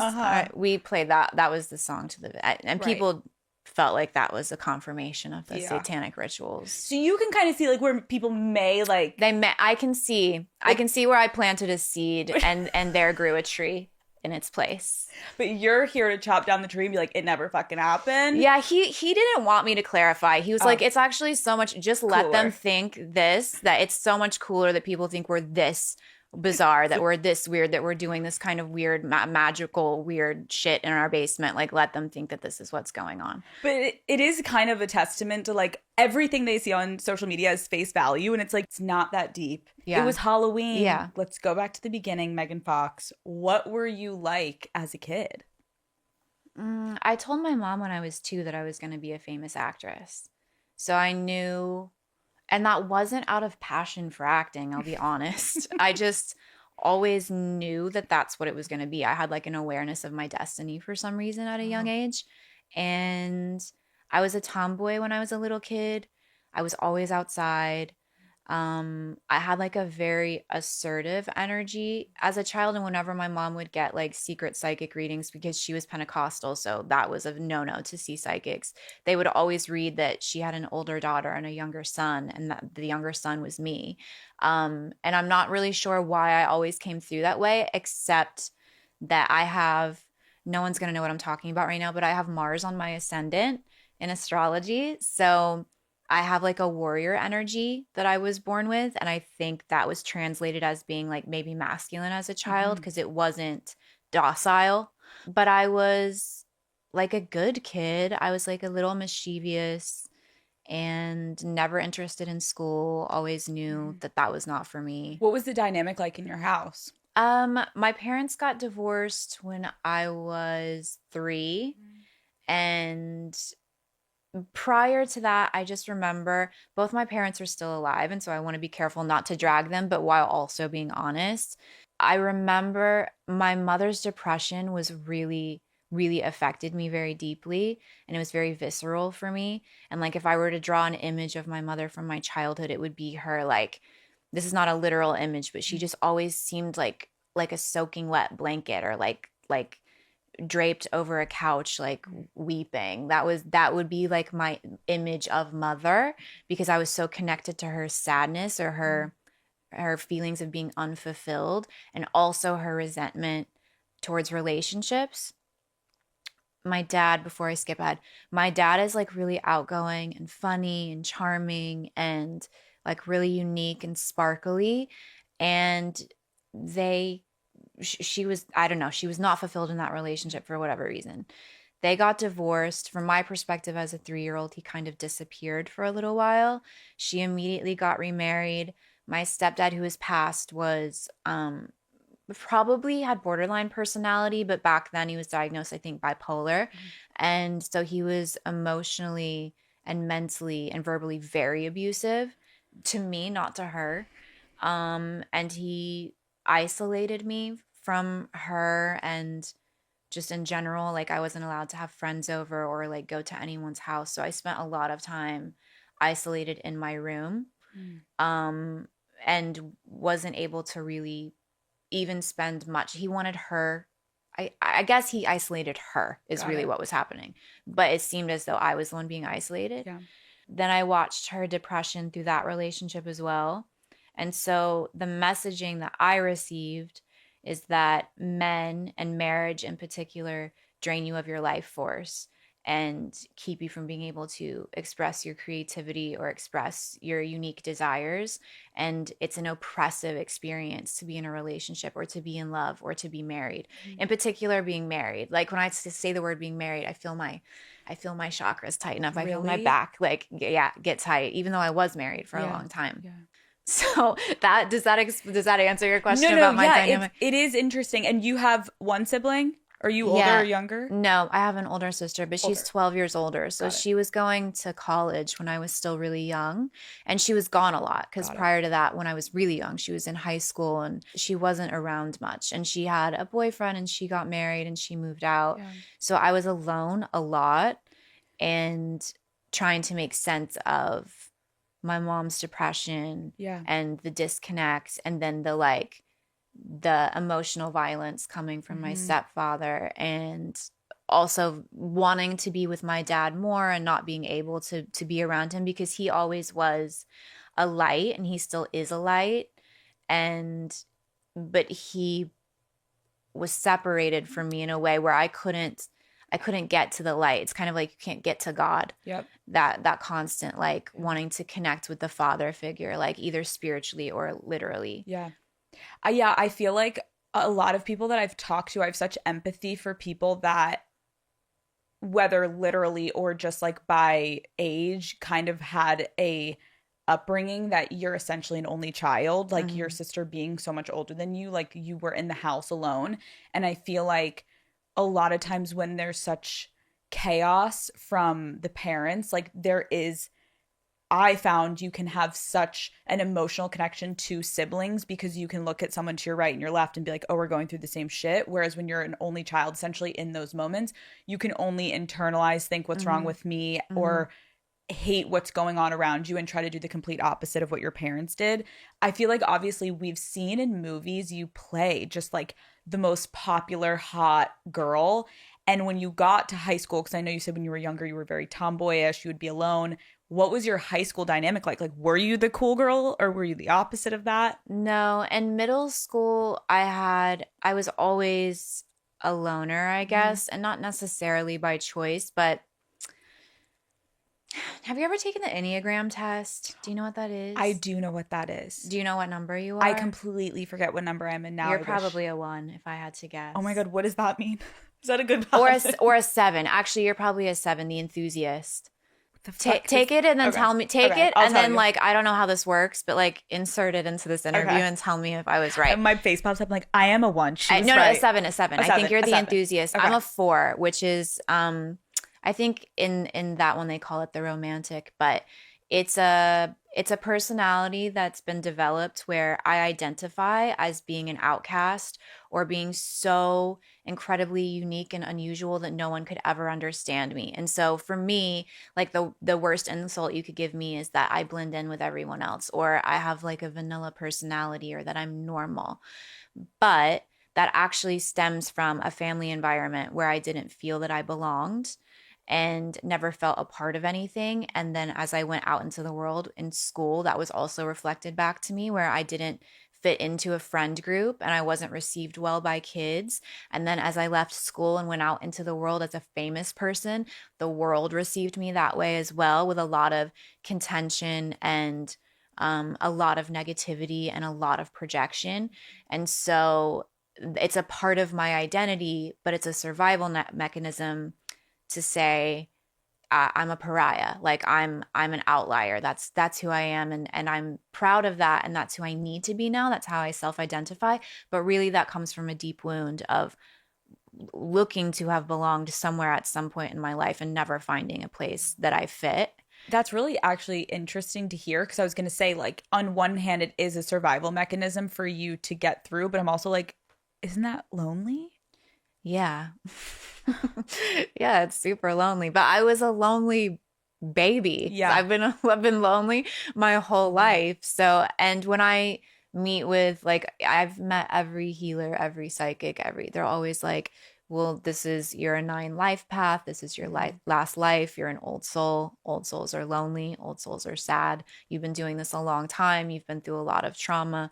You've had every kind of experience you can have. And there's like this sort of bittersweet experience of it's lonely, but I also know that part of my purpose is to be in service to others, my children in particular. But yeah, it's not a particularly, like, I feel alone. Yeah. A lot. But to answer your question about high school and middle school, I wasn't cool. I had an eating disorder in middle school, a really bad one. I had to be hospitalized twice. And I was left in there, like, my mom will say she took me out for Christmas. I don't think that's accurate. I think I was in there for Christmas, but I was in there for a few months at a time. Every time they would put me in, essentially I was 5150'd because my eating disorder was so bad. I had braces. I had plucked out all of my eyebrows. And when you do that, when you pluck your eyebrows, by the way, for anyone that's ever going to do this, if you do that when you're sick or your immune system is down, those hairs don't grow back. So plucked my eyebrows out. Most of them never grew back. Why did you pluck them out? it was like like cutting or like any kind of I was just doing things to myself to like not disfigure myself, but it was a compulsive action that I didn't understand at the time. And then in high school, like if you saw my high school yearbook picture, I'm at that by that point I was cute again. Yeah. I had figured it out somehow, but equally as lonely and like isolated. And I had a friend, but I've never had like a friend group. How did boys treat you in high school? I had a high school boyfriend. I don't know. At that point, I had started like some modeling in Miami and doing like auditioning for acting things. I think during high school, I did that Mary Kate and Ashley Olsen movie. I'm not exactly I think I was like 16, 17. Um, the kids in school, I didn't get like a real reaction from the boys in school. But as I went out into the world doing that stuff, I started you did. getting reactions, but also from like much older men, which was weird because they were not my peer group, obviously, and that sent a whole nother like set of confusing messages. Yeah. I'm curious before we do get into that, like when people probably think of Megan Fox in high school, they're like, I would have killed to look like you. Like, did you have insecurities? Yeah, I've had body dysmorphia since I was probably like 5. I can remember sitting in the back of my sister's car. She was getting married, and I even remember what I was wearing. I had black shorts that had white polka dots on them, and I was 5. And this is crazy when I look at my children, because now I understand what it is to be 5 years old. And I was in the back seat looking at my legs, being like, I have such fat thighs. My thighs are so fat. I was 5. But I also had like I think I was blonde in a past life, or, I mean, I've had many past lives. Whenever I would look in the mirror as a child, I was like, that's not me.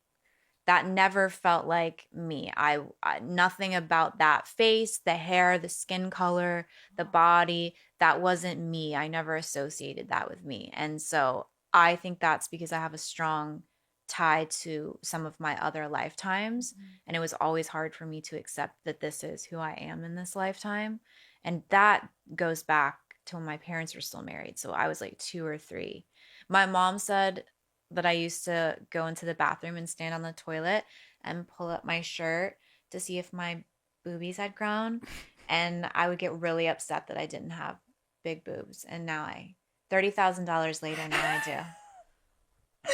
Solve that problem. Honestly, girl, get it. Because I was gonna ask you, like, I know you've been open about body dysmorphia, and I know that just doesn't just go away. And like, where do you think that control of, because that's essentially a control thing of like you're trying to control how you look, like what were you what do you think now you look back you were trying to achieve?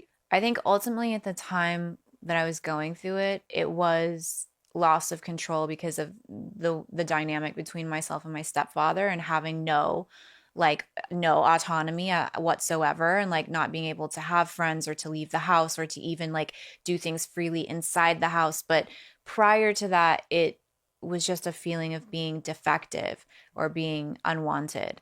And for whatever reason, I'm not sure why it manifested specifically as that and not as like addiction issues, which I've never had, but it manifested as body dysmorphia and self-esteem instead. Your ex-husband made headlines recently when he said that you never got to experience being a single young woman because you guys met when you were only 18 and he was 31 at the time. Do you agree with him? Like, do you feel like you missed out on anything because of that relationship? I feel like, first of all, let me just say, I was not a great girlfriend to Brian. I will be very honest. And like, he was not great to me either all the time, but I think it would be easy for me to lean into and complain about or let it seem like that relationship was one way that maybe I was not great, because I was young and really should not have been in a relationship of that level of commitment and that magnitude with I shouldn't have been involved in that when I was 18, 19, 20, 21, 22, 23. I shouldn't have been. So I did a lot of like falling in love with other people all the time. I would go to work and fall in love because I was a kid. And yeah, I never had the full freedom to like be single and experience that life. And I thought for a minute, when I got divorced that that's what I was going to do. And I was single for like 3 weeks. And Megan. Then you just met that guy. Yeah, I thought I was really going to go full like Leo DiCaprio for a while. That would have been really like fun to watch. Everyone says that to me. Everyone agrees. I now need to know, because you referenced in the beginning of this interview, like it literally makes your skin crawl when you think about marriage, but you did get married. Like, how did you decide to do that? I think because then I was so unaware of my feelings because I was so much younger, and this is before I had my kids, and most of my growth and like awareness came after childbirth. So prior to that, I just wasn't aware that, oh, marriage makes me feel any particular way. That was something I did kind of impulsively. Also, it was like an adventure to go on and to do. And I'd already been with him for so many years at that point. And I do feel like karmically I was supposed to have those kids with him, of course. So I didn't realize, I wasn't looking at myself being like, oh, I'm reenacting my mother's life. I'm carrying my mother's burdens, or I'm carrying, the things that she projected onto me. I was not able to recognize any of that. I was just in the moment and had not had therapy or anything like that. And I had not started reading and educating myself. So I was just acting and doing. And I got myself into a relationship, which I, of course, found, no shade to Brian, unfulfilling, because inevitably that's what I was going to do, because I was reenacting what I watched my mother do as a child. Yeah. I think that's something that's like fascinating when you get into therapy. You're like, oh, fuck. Like, I literally said I didn't want to be like my mother, and I'm turning into my mother. And it's on us, obviously, to like take some accountability of our lives, to be like, pause, how do I try to change this? But it's really fucking hard to not do what we saw growing up. When I think about you and since the rise of your career, I feel like your name in the public eye has been synonymous with the phrase sex symbol, right? How does that make you feel? I've never been like particularly attached to that, to be honest. I'm not like, I don't have an emotional reaction to that. I don't believe, but let me sit here and analyze it while you're asking me. I think it adds pressure to a girl who, like I said, has body dysmorphia and didn't really ever see herself that way. And the things that I thought were my strengths, like my mind, my intelligence, or my sense of humor, which is granted like very niche sometimes, but those things are not acknowledged, and instead I'm being acknowledged for something that I don't identify with or as. And so that's almost like this artifice. It's like forcing me to wear a character that I wasn't trying to wear. And then also you assign the character to me, and then you torture and demonize the character. And I was never that. I was never her. Like you created her, and then you murdered her. And that, I love that I started this out by being like, I don't have an emotional attachment to this. Like, you fucking killed me, bitch. But I think to just being called a sex symbol, I don't initially have a reaction. Yeah. But to the whole process of what really happened, and it's into just being famous in general, and the process of fame has been really haunting, to be honest, because like I said, the media and people built up this character and then decided to destroy her, because I don't know why there's a need to like worship and destroy, worship and then destroy. And I was always a sensitive kid, but I had to wear armor to survive my childhood, and I had to wear armor to survive being famous. And so there's this energy of me of that, you know, that I don't give any fucks. And to some degree that's true in terms of I would never change anything about myself in order to get someone to like me. So in that way, I don't give any fucks. That doesn't mean that I don't get my feelings hurt, and that when I'm being bullied or dragged, that doesn't cause me to be mentally unwell sometimes, because it absolutely does and did. And in 2009, crossing into 2010, I had been famous not even that long, only a couple of years, but the fame was so heightened, it was so intense that all the energy started peaking. And I was going through this process of, I was getting crucified in the press every day and on whatever the blogs were at that time. There was no social media, but like Perez Hilton and like, was it Nikki Swift? There was some other blog that was so mean. Yeah. Daily Mail. Do you whatever. remember what they would like say about you? The same exact things they say right now. You could swap the articles from this year with 2009 and 2010. It's the exact same thing. Obviously, like being a slut, being a whore. Now I have kids for people to project on and be like, but you're a shitty mom. I didn't have that at the time, but it was just like, you're a shitty person for whatever reason. Plastic surgery, fake, talentless. There's so many headlines. I used to get chased by paparazzi who would be like, Megan, everybody's saying that you're overrated. Do you think that you're overrated? Megan, everybody's saying that you shouldn't have got your nose done. Nobody likes your new nose. Are you embarrassed that you got your nose done? Are you sad? Do you regret getting your nose done? Megan, why are you such a bitch? Why does nobody like you? Like grown men, right? Chasing you with, back then, this was like TMZ cameras. They don't talk to you like that anymore, but back then they did. So you're in life getting bullied by actual grown adult men with cameras everywhere you go. Then there's like the online presence of just getting torn to shreds for everything that you do, everything that you wear, how you look, every single flaw, every pimple, every scar, every 5 pounds you gain, 5 pounds you lose. You can't win. And that energy was peaking, and it was every day. And during 2009, they had a blackout, a Megan Fox blackout, where the media all agreed to not post any content about me for a whole day.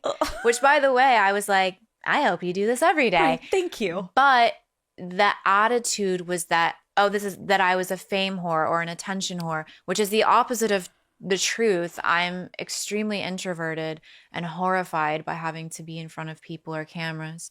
But it got so bad at that point. I was just like, hey, I can't survive the criticism and the bullying anymore. Like, I actually can't live every time I step out of my house, someone has something to say about how I look, or it started to become a witch hunt where I felt like tabloids would send photographers with the intention of getting a bad photograph or getting a bad story. This was around the time, it may have been a little before, but it was in the years of when Britney shaved her head.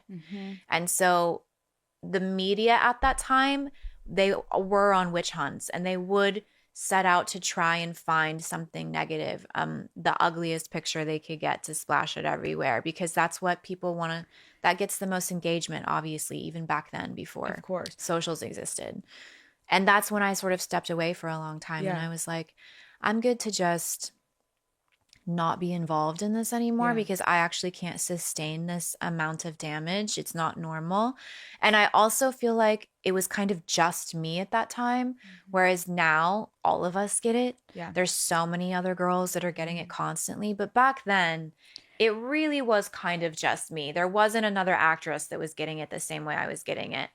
Like, as I'm listening to you, it's, first of all, it's fucking exhausting. Like, I cannot imagine. And what you're sharing with me in the beginning of this, being like, at such a young age, I looked in the mirror and I was like, I literally cannot connect with my physical appearance. And it's so hard for me to look at myself and be like, is that me in the mirror? I don't feel that way. To know the eating disorders and the body dysmorphia, like what you were going through, how exacerbated it then became because you became famous. If you had to say, and I know there's like no answer, but like, why do you think people are so obsessively trying to pick at you and pull you down? I don't know. I think like if I were to try and speak about it from a spiritual angle, that's I'm the architect of this experience. And so I'm drawing this to me because my soul needs to learn and deal with these feelings and be able to transcend this. I believe in a past life, I actually was burned at the stake for being a witch. So I think that's an energy that I've had like through lifetimes, and it's carried into this lifetime as well, because that is essentially what is happening today, every day. Is people don't realize it, but they all wake up and they're just a reincarnated medieval mob, and they have their pitchfork and their lantern, and they're like, who do we get to burn at the stake today? Who do we get to cancel today? Who do we get to destroy today? And that's the first thing they do. They go on Twitter and they're like, what's trending? This. I want to join in on this. And that's also something that should be studied, is like, why do people want to join in on something which is essentially psychological violence? Why do you want to join in on that? Because I think most people, if you were walking on the street and you saw me, or you saw Kim or Kylie or any of these other girls, and we were being beaten by a mob of people, your instinct is not going to be to join the mob and to beat us. It would probably be to either help or to go get help. However, when you watch that same thing happen online, and it's the psychological violence, the instinct is to join. And that's a very weird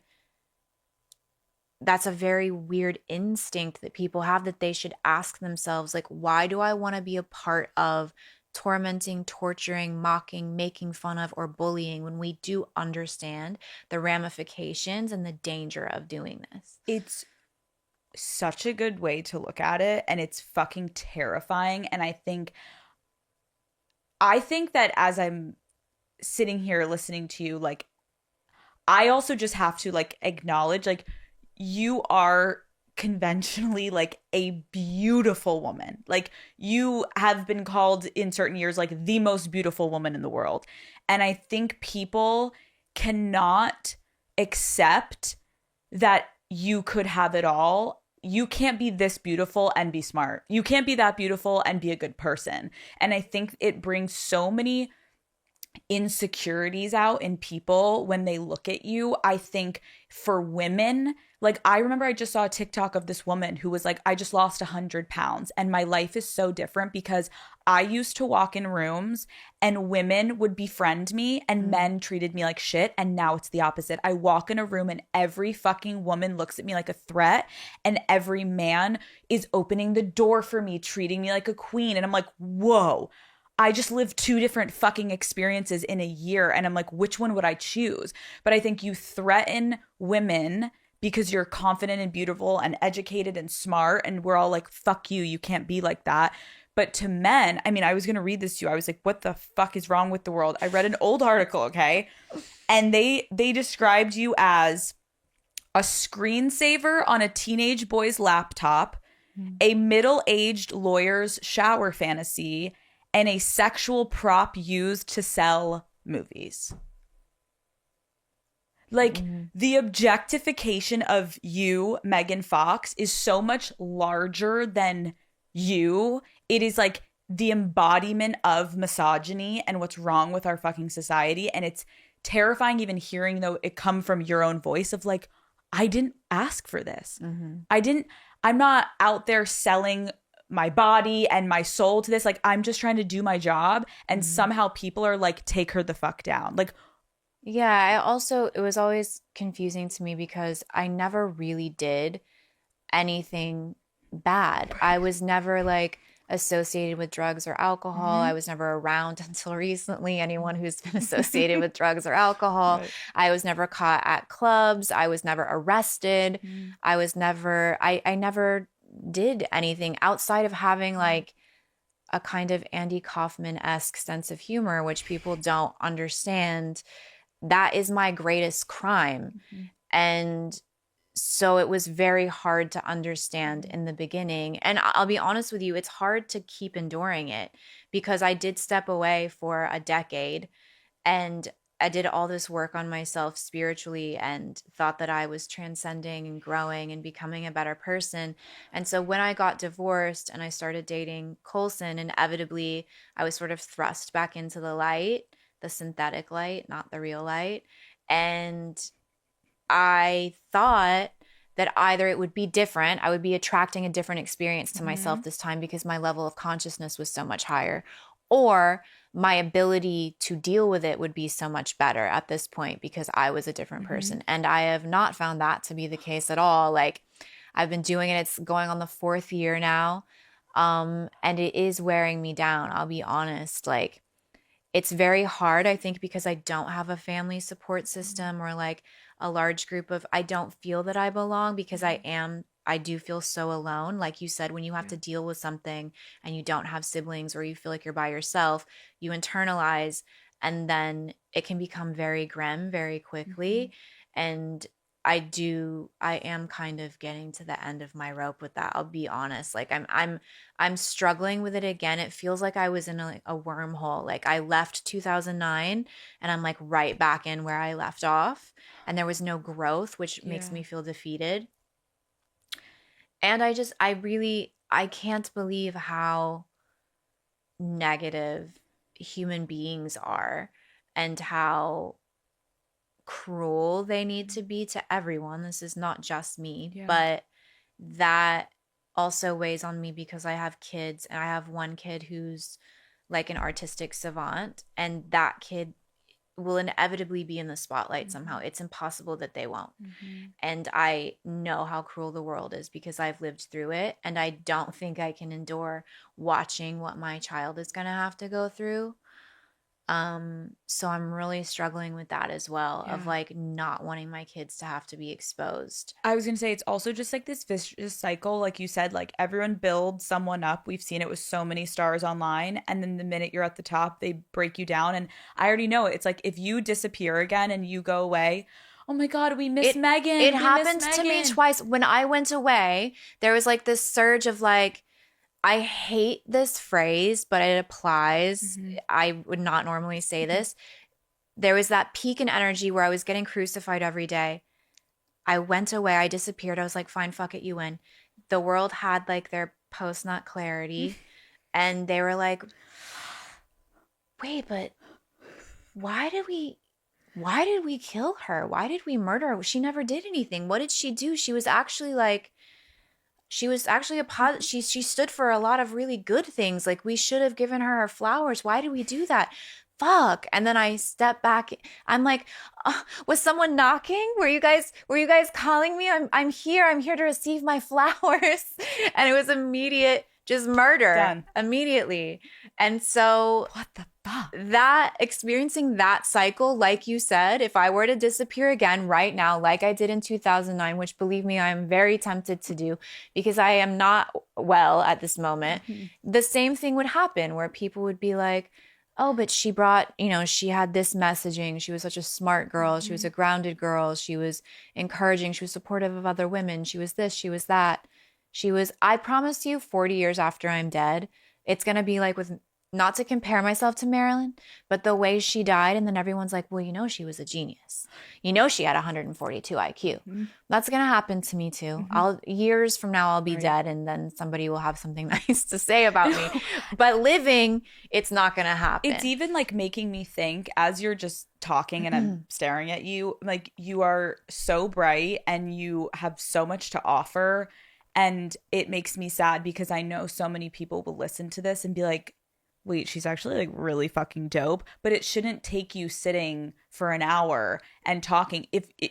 You're a kind person, you've never done anything to anyone, so you shouldn't have to prove yourself.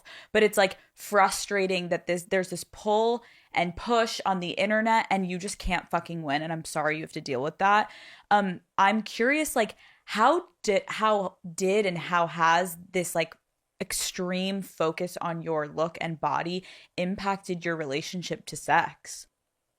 That's a good question. I have Virgo on my 8th house, so Megan, you gotta like talk to the girlies that are like, bitch, I have no idea what you're talking about. I know I'm trying.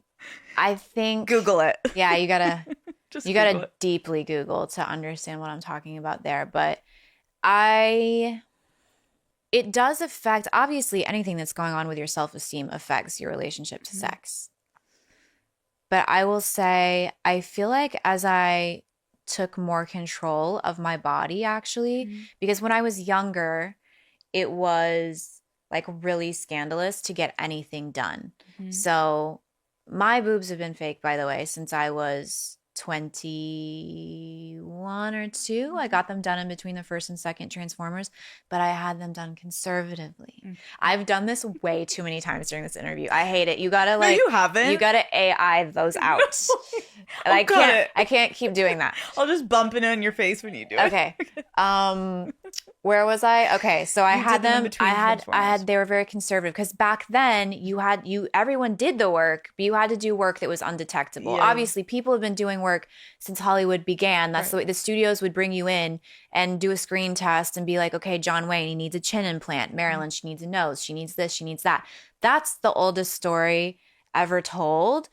But back at that time when I was doing it, it had to be unnoticeable.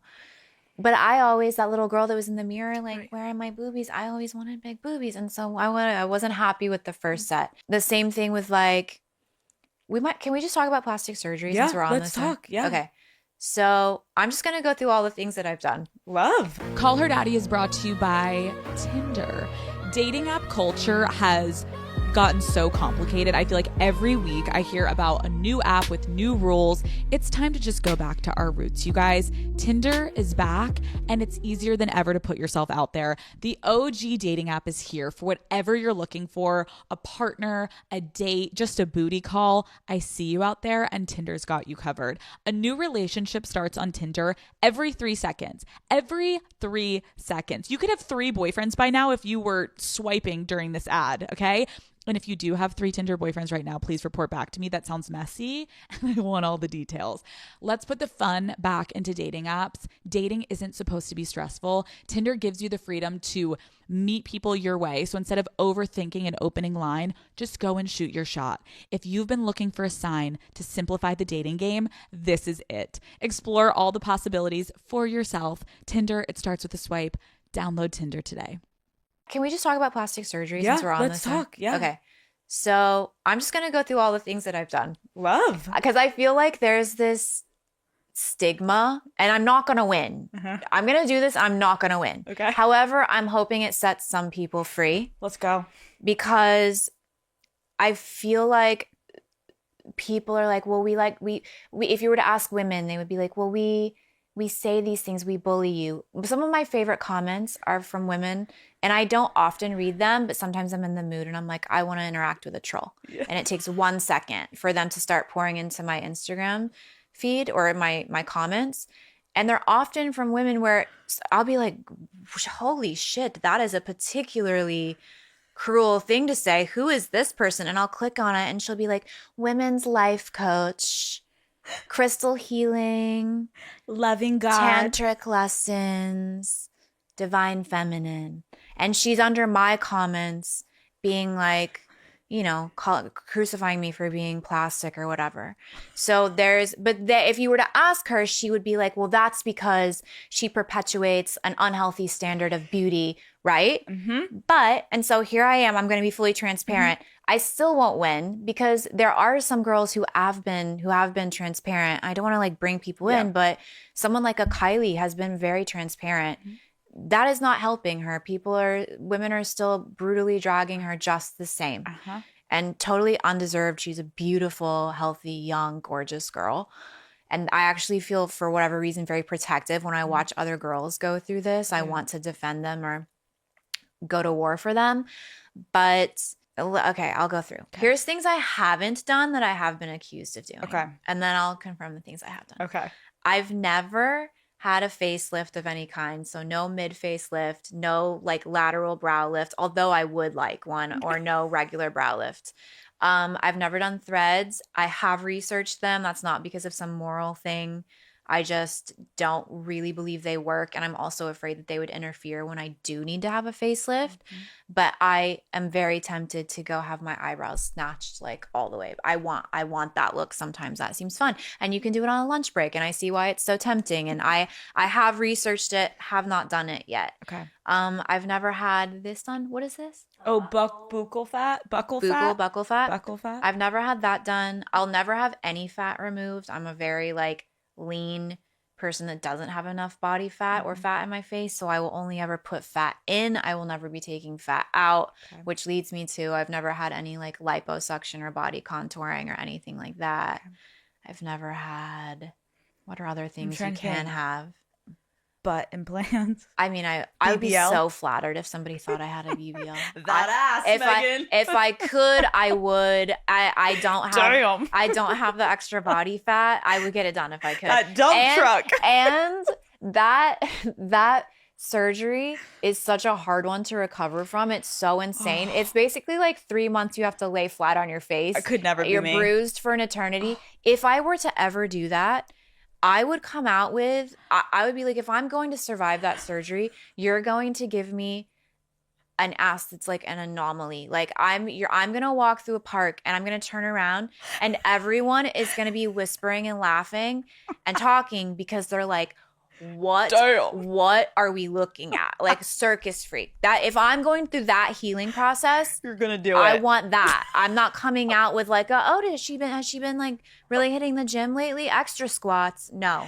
I want it to be massive. Yeah, it's gotta stop people in their tracks. Okay, but I don't have the body fat to do that, so that's never gonna happen. But at the time, when in the future you can take donated fat from people, I will be doing that, and you will be seeing this situation. Go down in the park. Okay, what you have had. What I have had done, like I said, I had my boobs done when I was 21 or 22. I had them redone after I was done breastfeeding my kids because I don't know where they went, but they went. And then I had to have them redone very recently because the first set, I didn't have enough body fat to disguise. You could see the rippling of the implant, so I had to switch them out to this set. I don't like surgery. My body does not react well to general anesthesia. Okay. And so when I go to have a surgery, it's a very big deal.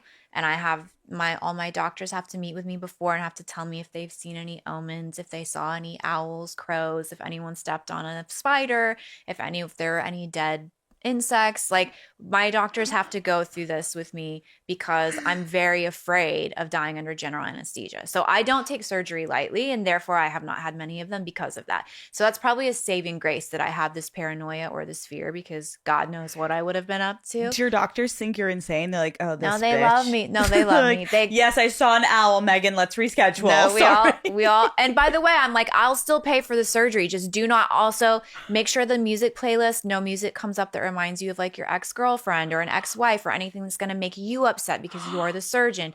You need to be in a good headspace. If you have a fight with your wife, do not come in for surgery. I go through all of these protocols. You should make us all like a list of like a little pre-op situation. You don't want to, any surgery is a risk to your life. I don't care what anyone says. Right. That's the truth. Going under general anesthesia is a risk to your life. Yep. So when I had to go in for this set, I was like, look, if you're going to put me to sleep, if I'm going to be sick for 2 months from the general anesthesia, if I'm going to go through, because I'm not fully ever asleep. So my soul's like fighting on the surgical table to wake up. It's a very traumatizing experience for me. I was like, I better wake up with the biggest boobs you can fit in my body. And that is what he said he did. And they're not even that big. They're a 32D. Which is not that big. They just look big on my body because my body's tiny. Right. But if he could have gone bigger, I would have had him go bigger because I don't like surgery. And the fact that I had to do it, I was like, I want a reward for the suffering I have to go through. I don't want to wake up with a full B cup. There's no fucking point in that. I'm not doing it. Right. You want titties. I wanted titties. I said, I don't care what's on trend. Give me 1990s stripper titties. That's what I want. And he did it.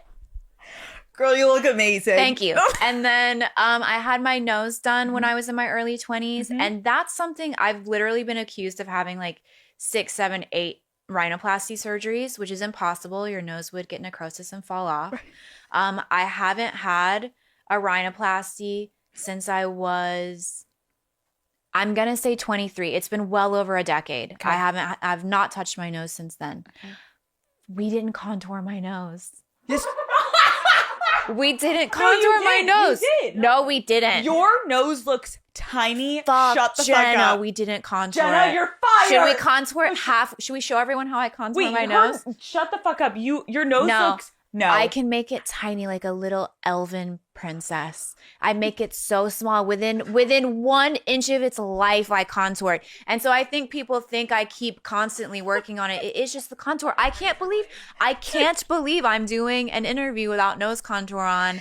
I'm traumatized. You don't understand what a big deal this is. This is like me not having done my eyebrows. It's very scary for me. I'm traumatized that you think that your nose won't look good right now because I'm like, the fuck does my nose look like? No. I like to contour it down until it's just nostrils, like Voldemort. Just no nose, just 2 holes here. Wait, after this, can you teach me how you contour your nose, and I'll do it next to you?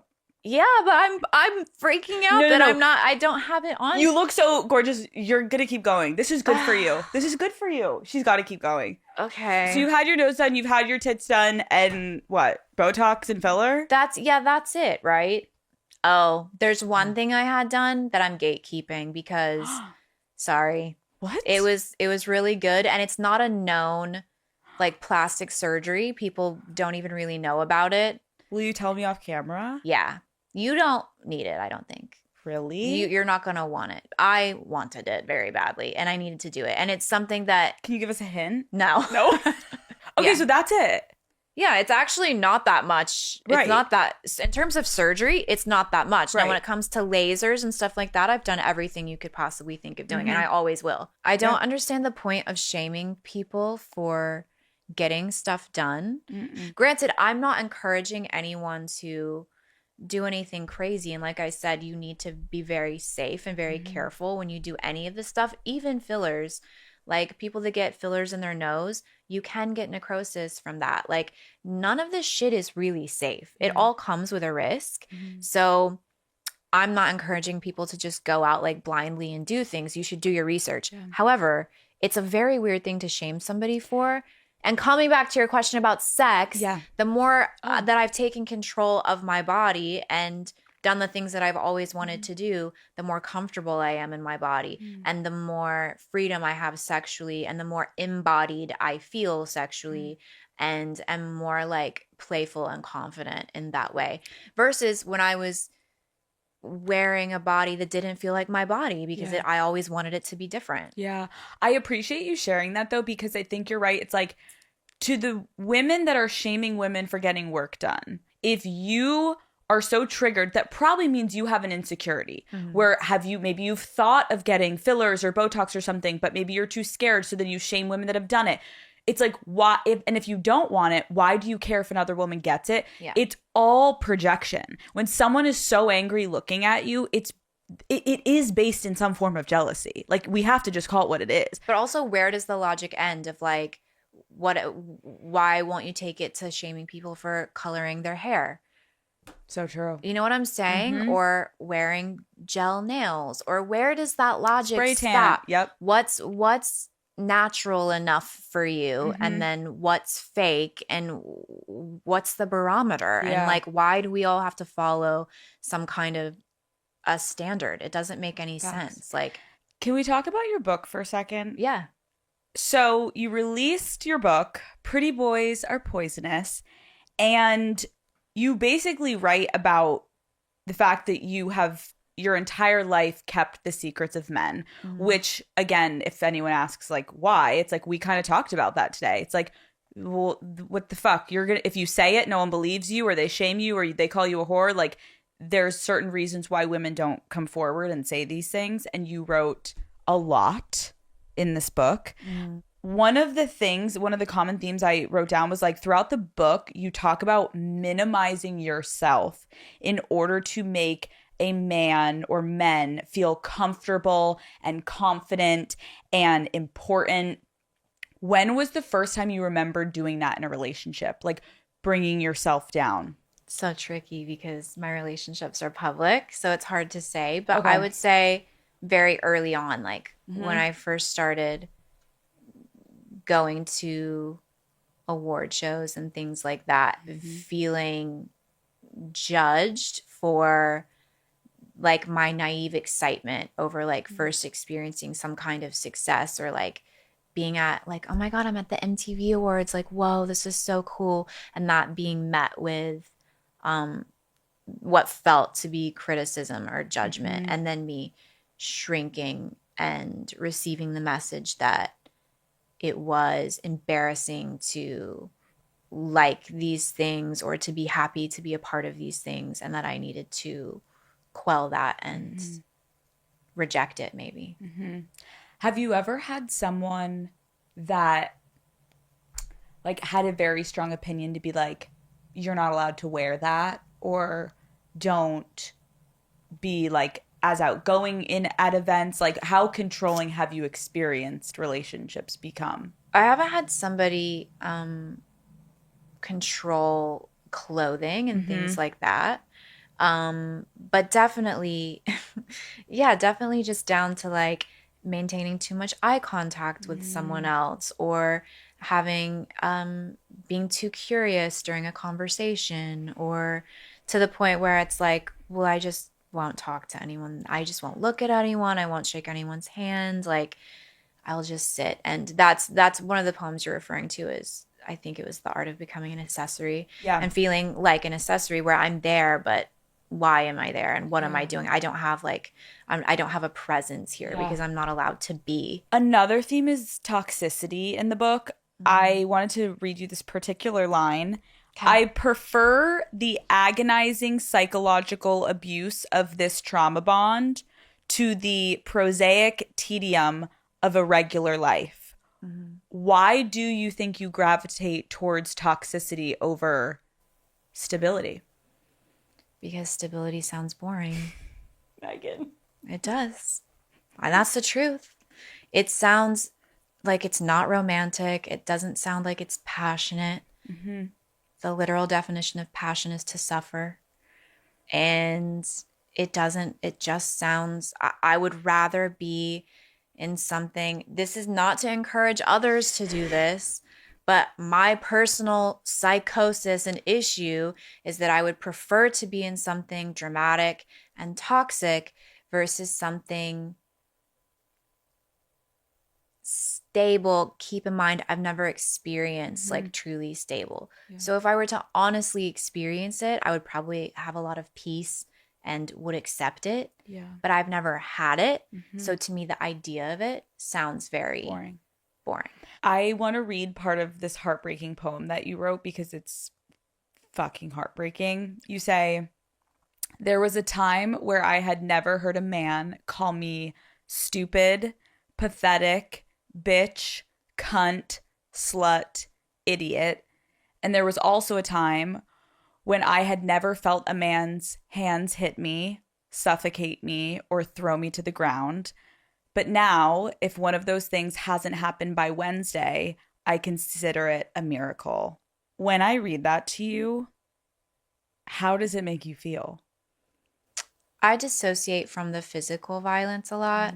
Even when I talk to my therapist, I have yet to be able to have like a strong emotional reaction to that because I compartmentalized that, and that sort of just jumped over my logical brain and went right into my body. So I need to probably do a lot of like somatic therapy to work on that.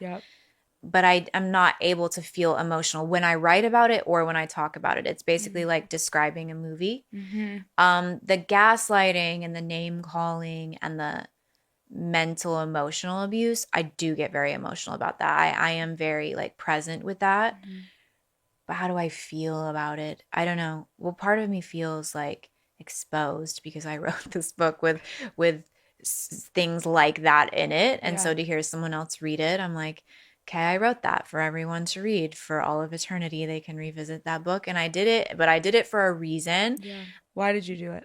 One, for myself, I think, because obviously it was therapeutic to get it out and to get it out in a way that's different than to just talk to a therapist and like the words float away into nothingness. To put it into a book, I know that it'll find, even if it's only one person, it'll find someone that needs to read it, and they will experience some kind of healing or some kind of inspiration from it. And therefore that gave my pain a purpose versus me just trying to heal privately. It also just felt like a demon that I needed to have exorcised from my body. Like I needed to get it out in this way. Do you remember the first time that a man hit you? Yes. I don't know that I can tell the story. I have to be so careful. No, of course. I guess I could just ask, like, once something happens more than once, there's a way that you can almost, I don't want to say like normalize it, but you do. You acclimate to it, yeah. When it happened the first time, do you remember your reaction and like how you handled it and moved? Yeah, I fawned. That was my initial reaction of freeze, fight, flight, fawn. Fawning is like, it's a combination of freezing and then also attempting to soothe the other person. So that was my initial reaction. And it was definitely shocking. But like I said, I almost immediately compartmentalized it and went into went into nurturing the other person to like calm the situation. And I don't know, I just took it on as my own burden right away instead of feeling the trauma. But I think that's like really relatable, and that's how fucked up it is to be a woman. Like, we're trained to like make men feel it's okay, like make them feel comfortable. Also because I think it's a survival mechanism, because if you can de-escalate a situation with a man, you don't know how much farther that was going to go. So our brain goes to, it's like, I was talking to my therapist about this the other day. She was like, I call it like the blowjob effect. It's like when you're about to get sexually abused or something's about to happen, it's like you can rationalize like, okay, if I just give him a blowjob, that will stop me from having to have sex with him. And then people will shame you of like, you gave him so you did do, it's like, you don't know what's going to happen. They could have a gun. They could try to fucking kill you. We know what men are capable of. And so there's moments where it's just survival. Again, I think it's such a privileged standpoint when people would be like, what do you mean you soothed him? I know exactly what you mean. You immediately go into survival mode of how do I completely de-escalate the situation? The poem you wrote called Rape, did anyone in your life know that you had survived that type of sexual abuse before you wrote this poem? Yeah. Not my parents or like my family, but people that I've been with, like, have known. Yeah. Did your family reach out to you once the book came out? No. Interesting. Did that shock you? No. I'm so sorry. That's okay. I mean, but that's telling of the relationship. Yeah, that perfectly reflects as I would anticipate it too. Yeah. We're going to move on to your relationship a little bit. Okay. Mr. MGK. Call Her Daddy is brought to you by Shopify. Now is your time to build on a hobby or establish a global empire. Daddy Gang, if there is one thing I know about being an entrepreneur, it's that the path is very unpredictable. Luckily, Shopify will have your back at any stage, no matter what happens. Shopify is a commerce platform that allows you to start, grow, and manage a business. Whether you have a side hustle that you're passionate about or you're running a multi-million-dollar empire, I see you, and you can do it all on Shopify. I know when I started my own business, I had no idea how much we were going to grow. And I've learned that it is super important to find partners that you can rely on at any size. The platform also makes widespread reach possible by allowing users to tag and sell products globally across all major social media platforms. Shopify works to fit your needs and it's catered to you. There are tons of fun themes to choose from, and it's easy to use, drag, and drop edit. Shopify is behind so many brands that we all know and love. Millions of people in over 170 countries are using the platform, and you can too. Daddy Gang, it's time to build your brand. Head to shopify.com/daddy to see how easy it is to start your business today. We're going to move on to your relationship a little bit. Okay. Mr. MGK. Mm-hmm. Obviously, this book has a lot of heavy topics, and I know you clarified on multiple interviews you did, like, I'm not just writing about one person, I'm talking about my life experience. But how did that book just like impact your relationship in the moment? Did it open wounds? Did you have to have a lot of conversations? Like, I can imagine it was tough. Yeah, and because some of the poems are about him, and they're obviously about him. Like, yeah, a 32-year-old narcissist attempts to quantify his crimes is about him, and he knows it's about him. And there are other ones like Ghost of Christmas Future, obviously about him. But I also didn't really write anything about him that he hasn't said about himself in his own music. However, that doesn't make it any less sensitive for him to experience me writing about it, because obviously he feels in control when he's telling his own story, or even like maybe he's able to hide behind the music a little bit, even though he's saying all the same things. It felt different in this format.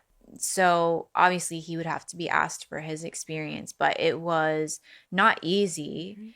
And I think he was like really nervous and worried, because there's a lot of explosive content in the book, obviously.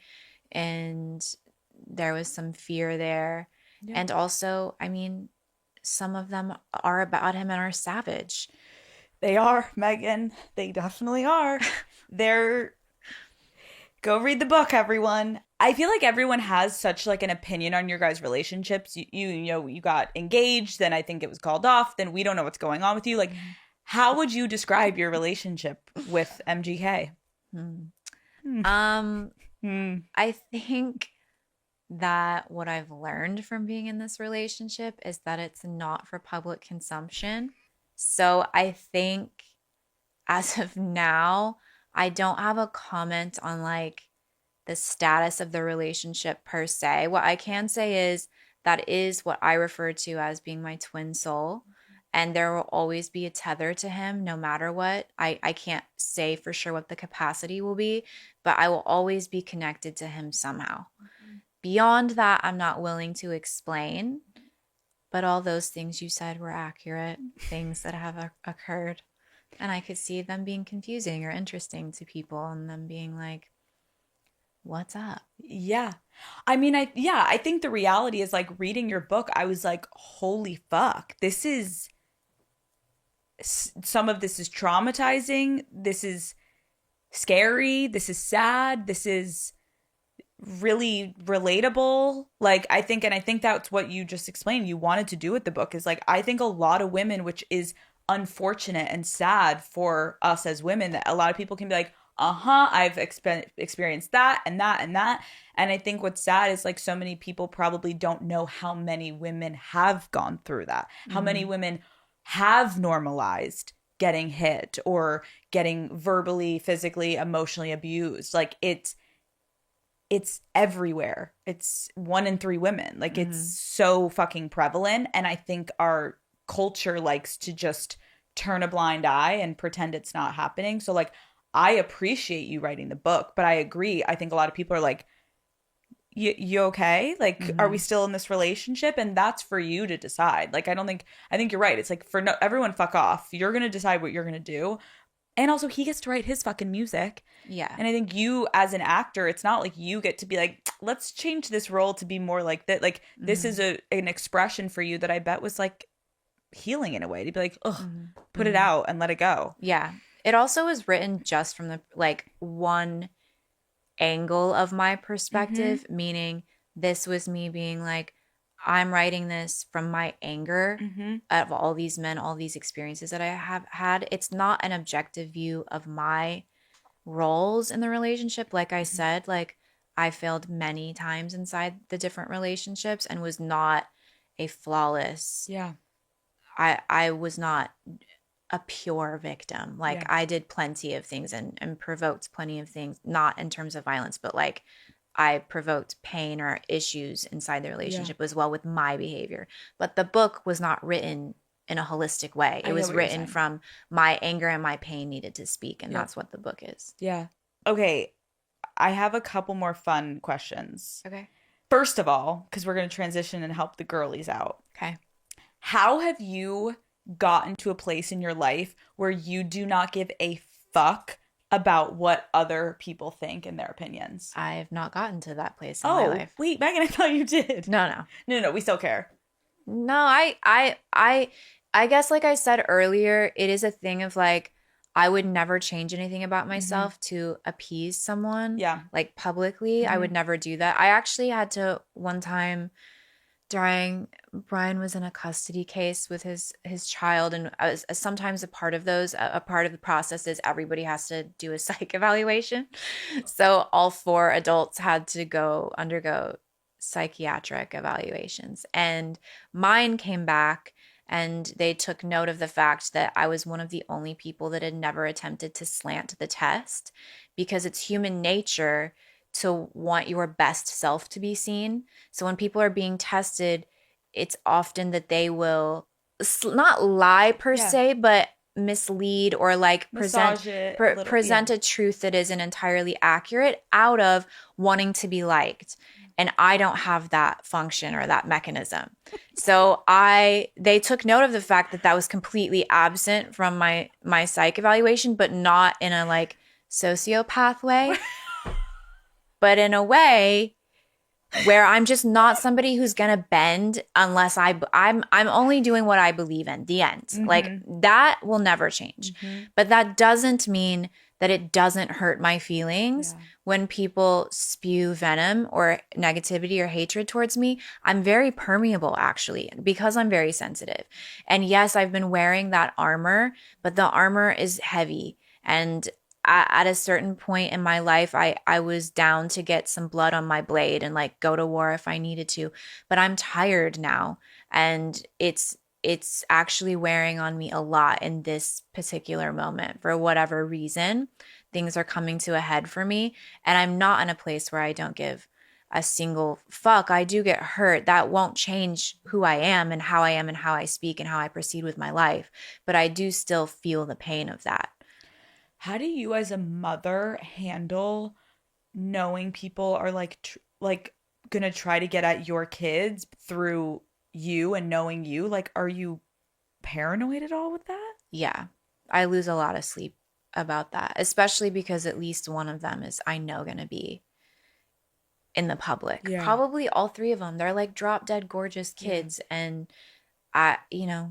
both of their parents are actors and in this industry. So it's likely that they're going to have some type of public platform at a certain point. I worry about that every day. Do you talk to them about that yet? Not yet. My oldest is 11 and my kids were not allowed. They weren't raised with screens and they don't have iPads or anything like that at my house or phones. Eventually, I can't keep that up forever. Yeah. Eventually that will happen. I'm trying to delay it as long as possible. But when they get a little bit older, it's still too early. Yeah. And it's also, I don't want to put the weight of my experience on them. Yeah. I want them to have their own experience, and I don't want to preload it by being like, this is all the suffering that mommy's been through. This is how the world treats mommy. Mommy's never been loved. Mommy's always been bullied. Mommy doesn't belong. Like, they don't need to feel that. Yeah. So I haven't found the right way to talk to them about that, but I will have to with certainty. And yes, I lose a lot of sleep about that. Somebody should ask Brian that question. He's watched me cry so many times. He's always like, are you okay? Because every school meeting, I'm just weeping. Like, I'm always crying because I know what's coming and I'm not able to live in this moment because I know what's ahead and I'm not prepared emotionally to have to do it. I can't do it. It's a lot. Yes. Okay. You're going to give the girls... I thought you said they were fun questions. It's right here. Okay. You are funny, by the way. Thank you. We should do like a part 2 where we only talk about funny shit. Okay. And we just let you go. Okay. I want to get your take on a couple of scenarios. Okay. What would you say to someone who, and then like it's a girl going through it. Okay. This girl sees a hot guy at a bar, but is too nervous to go up to him and make the first move. What would you say to her? It's not going to be worth it anyway. Megan. It's not. You're the same bitch that's getting fucking cum in your mouth. Like, go home. It's not going to be worth it. Go home. It's not going to be good. Mm. Would you ever go up and approach a guy? I can't be bothered. It's not. What do they give you, really? What do you get out of it, really? I'm sorry. Have you ever gotten a magical dick? Have you ever gotten a sacred dicking down where you're like a better human afterwards? Have you? Because if you have, please tell me. But in my experience, that's not what happens, and it's not worth the drama that they bring and they cause. It's not worth it. Your dick needs to be in direct proportion to the drama that you cause. And if it's not, then you need to fuck the fuck off. Oh my God, they'd be so little, or they'd be huge. There would be no like medium boyfriend size dicks anymore. Right. Wait, how did you meet Coulson? He go up to you? Oh no. Oh no. No. For the audience, no. I did not connect those things. So I just want to make sure that that's not an ongoing continuation of a sentence. Yes. Yes. But how did you meet him? Did you go up to him? I met him on set. And we were in a scene together. Oh, right. The music video. No. It was before that. We were doing a movie that will forever be upset that we met on the set of that movie. But we were doing a scene. And I had seen his picture before he showed up. And I knew just from his picture, I was like, fuck. I recognized that person. And then I looked in his eyes and I was like, oh, yeah, it's you. I've known you for thousands of years. So we were in a situation where it wasn't really about one person coming up to the other. Got it. He's very shy and he'll tell you he's very awkward as well. So he's not somebody who like picks up girls. He's just gorgeous and a famous musician, so he gets them easily. But if he was not famous, he would be struggling because he's not good at that. He isn't. He's a brilliant musician. He's not good at picking up girls or conversation. Are you good at it? I would say that's so subjective. But no, I don't think I'm good at it because I don't like to. I don't flirt. I see how girls flirt. I can't be bothered to do that. I also ask them questions they've never been asked before that they don't want to answer. Like what? Like the questions you're asking me and shit we're talking about now, where I'm like, what's your deepest mother wound? Like, no guy likes to talk about that shit, especially right away when they don't know you. Right, you're like, let's talk about what happened. What happened in the childhood? They're like, huh? Yeah, what are you most traumatized by? What's your weirdest fetish? What's your they don't like to feel exposed. So I'm not a good. You're not a good. I'm not good at that because they just want you to be pretty and really dumb. And I don't like to play that game. I agree. What if a girl keeps comparing herself to her best friend? How do you stop comparing yourself to women? That's a great question. I don't know that I've ever been in that. You mean it from like a standpoint of jealousy comparing to and more of like an envy? Because there's so many, it could have a venomous element or it could just be like, wow, I'm really proud of my best friend. I wish I could get my shit together and be like that. Yeah. There's different aspects to it. Yeah. One, I think, is not necessarily unhealthy to be inspired by your friend and to take notes and want to move in that direction. But if it's unhealthy and it's toxic, I don't know that I have great advice. Like, you have to start working on yourself, and because you have insecurities and things that you need to heal, and probably desires that need to be satiated, and all of these other things that you need to work on, because jealousy will always be there with your friend or with just all others. Sucks. Okay, what if a girl is hung up on a guy who ghosted her after a date? What do we do, Megan? I don't know. I can't be friends with that person. You can't be friends with the girl? No. No, what do you mean? Is that rude? I can't be friends with that person. She's upset after she went on a date with a guy one time and he ghosted her, and she still is obsessing over him? No. Yes. You can't be friends with her. I can't do that. That wasn't the question. You're like, I cannot be friends with her. Oh my god, I'm peeing. Okay, we're not friends with her. Okay, what about a girl that's too afraid to tell her partner that she's never had an orgasm? Well, you gotta do that. You gotta say that. That is, I feel like all of us have been in that position at one time or another. That is not worth living like that, though. You cannot. What is the fear that he's gonna feel so insecure or so overwhelmed? How would you do it? Is the question specifically, I've never had an orgasm with you, or I've never had an orgasm? With you. That's a different question. Okay. I think, how long has it been? I'm making this up. Well, if it's been a week versus 10 years, that's a different conversation. It's been like a year. Ooh, that's a long time because now you're a liar.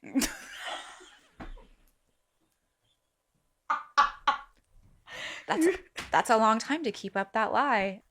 Because now you're a fucking liar, you cunt.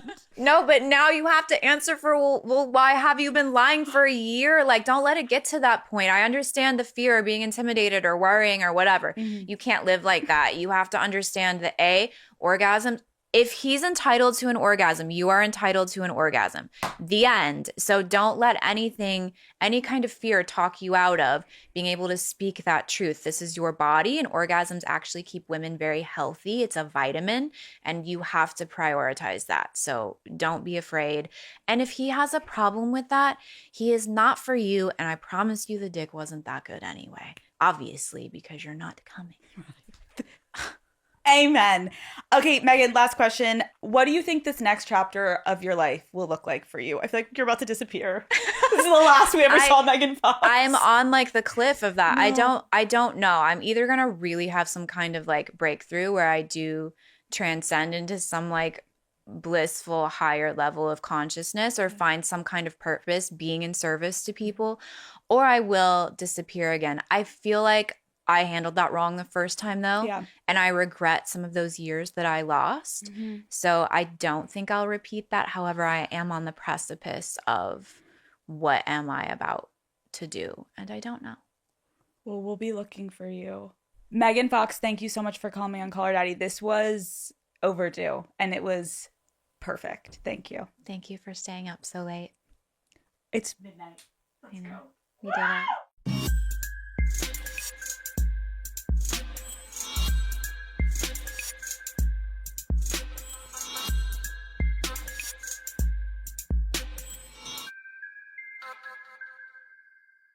Okay, Daddy Gang, today I'm going to mix you up a cocktail with two of my favorite ingredients, Patron tequila and Unwell hydration. This drink is the only thing Matt and I have been drinking at night, so get ready. Here we go. I was actually a bartender in college. I was horrible. I remember this one guy, I'm at the bar, it's like my third night on the job, and he is asking me for an old fashioned. Then he asks me for a Manhattan, and I keep being like, sir, you know what, we're out of those ingredients. Or I'm like, I just feel like that's not like your vibe tonight. Like, I don't really think you want to drink that. And he's like, okay, what do I want? I literally got him a cup of ice and I just poured tequila in it and I was like, here, drink what I drink. That was just my lazy way of saying like, I don't know how to make any of that, sir, but smile and everything's gonna be okay. I mean, he gave me a fat tip. Work smarter, not harder. But today I don't need to be a mixologist. I have the two ingredients that I need. I'm actually gonna add a third, soda water.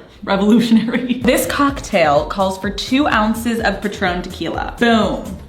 Today, I am using the Reposado. I'm a Reposado girl. Next, we are gonna do the kiwi pineapple Unwell hydration. This is gonna be the drink of summer. I can already feel it. We're gonna fill it up almost to the top with Unwell, and we're gonna do a splash of club soda. I'm someone that likes a little bit of bubbly, but not too much. Wait, so sexy. We're gonna do a little douse. A little bit of, and now kiwi. Yeah, I got fresh kiwi for this. Oh wait, you guys, you know how bartenders do that where it's like a little, wait, does that look cute? Was this unnecessary? Yes. With tequila, you're gonna need a little bit of that pineapple. Oh my God. I mean, gorge. That looks so bad. Maybe we'll put it in there. Is that weird to put in there? I'm gonna put a globber. I'm gonna put a piece of pineapple in my drink. That looks disgusting. Cut this. This literally makes me think about my wedding. I kept having Patron and just like a splash of pineapple because when you're on the beach, like I feel like that's all you want. Well, this is delicious. And on the side of your Patron, a little guacamole. Never hurts. Woo! Daddy Gang, thank you so much for making this drink with me and Patron. I'm so excited for you guys. Tag me if you make this cocktail. Tell me what you think. I kind of was born to be a bartender. Let's not lie. Cheers. Thanks, Patron. Love ya. The perfect way to enjoy Patron is responsibly. Copyright 2025, imported by the Patron Spirits Company, Coral Gables, Florida Tequila, 40% ABV.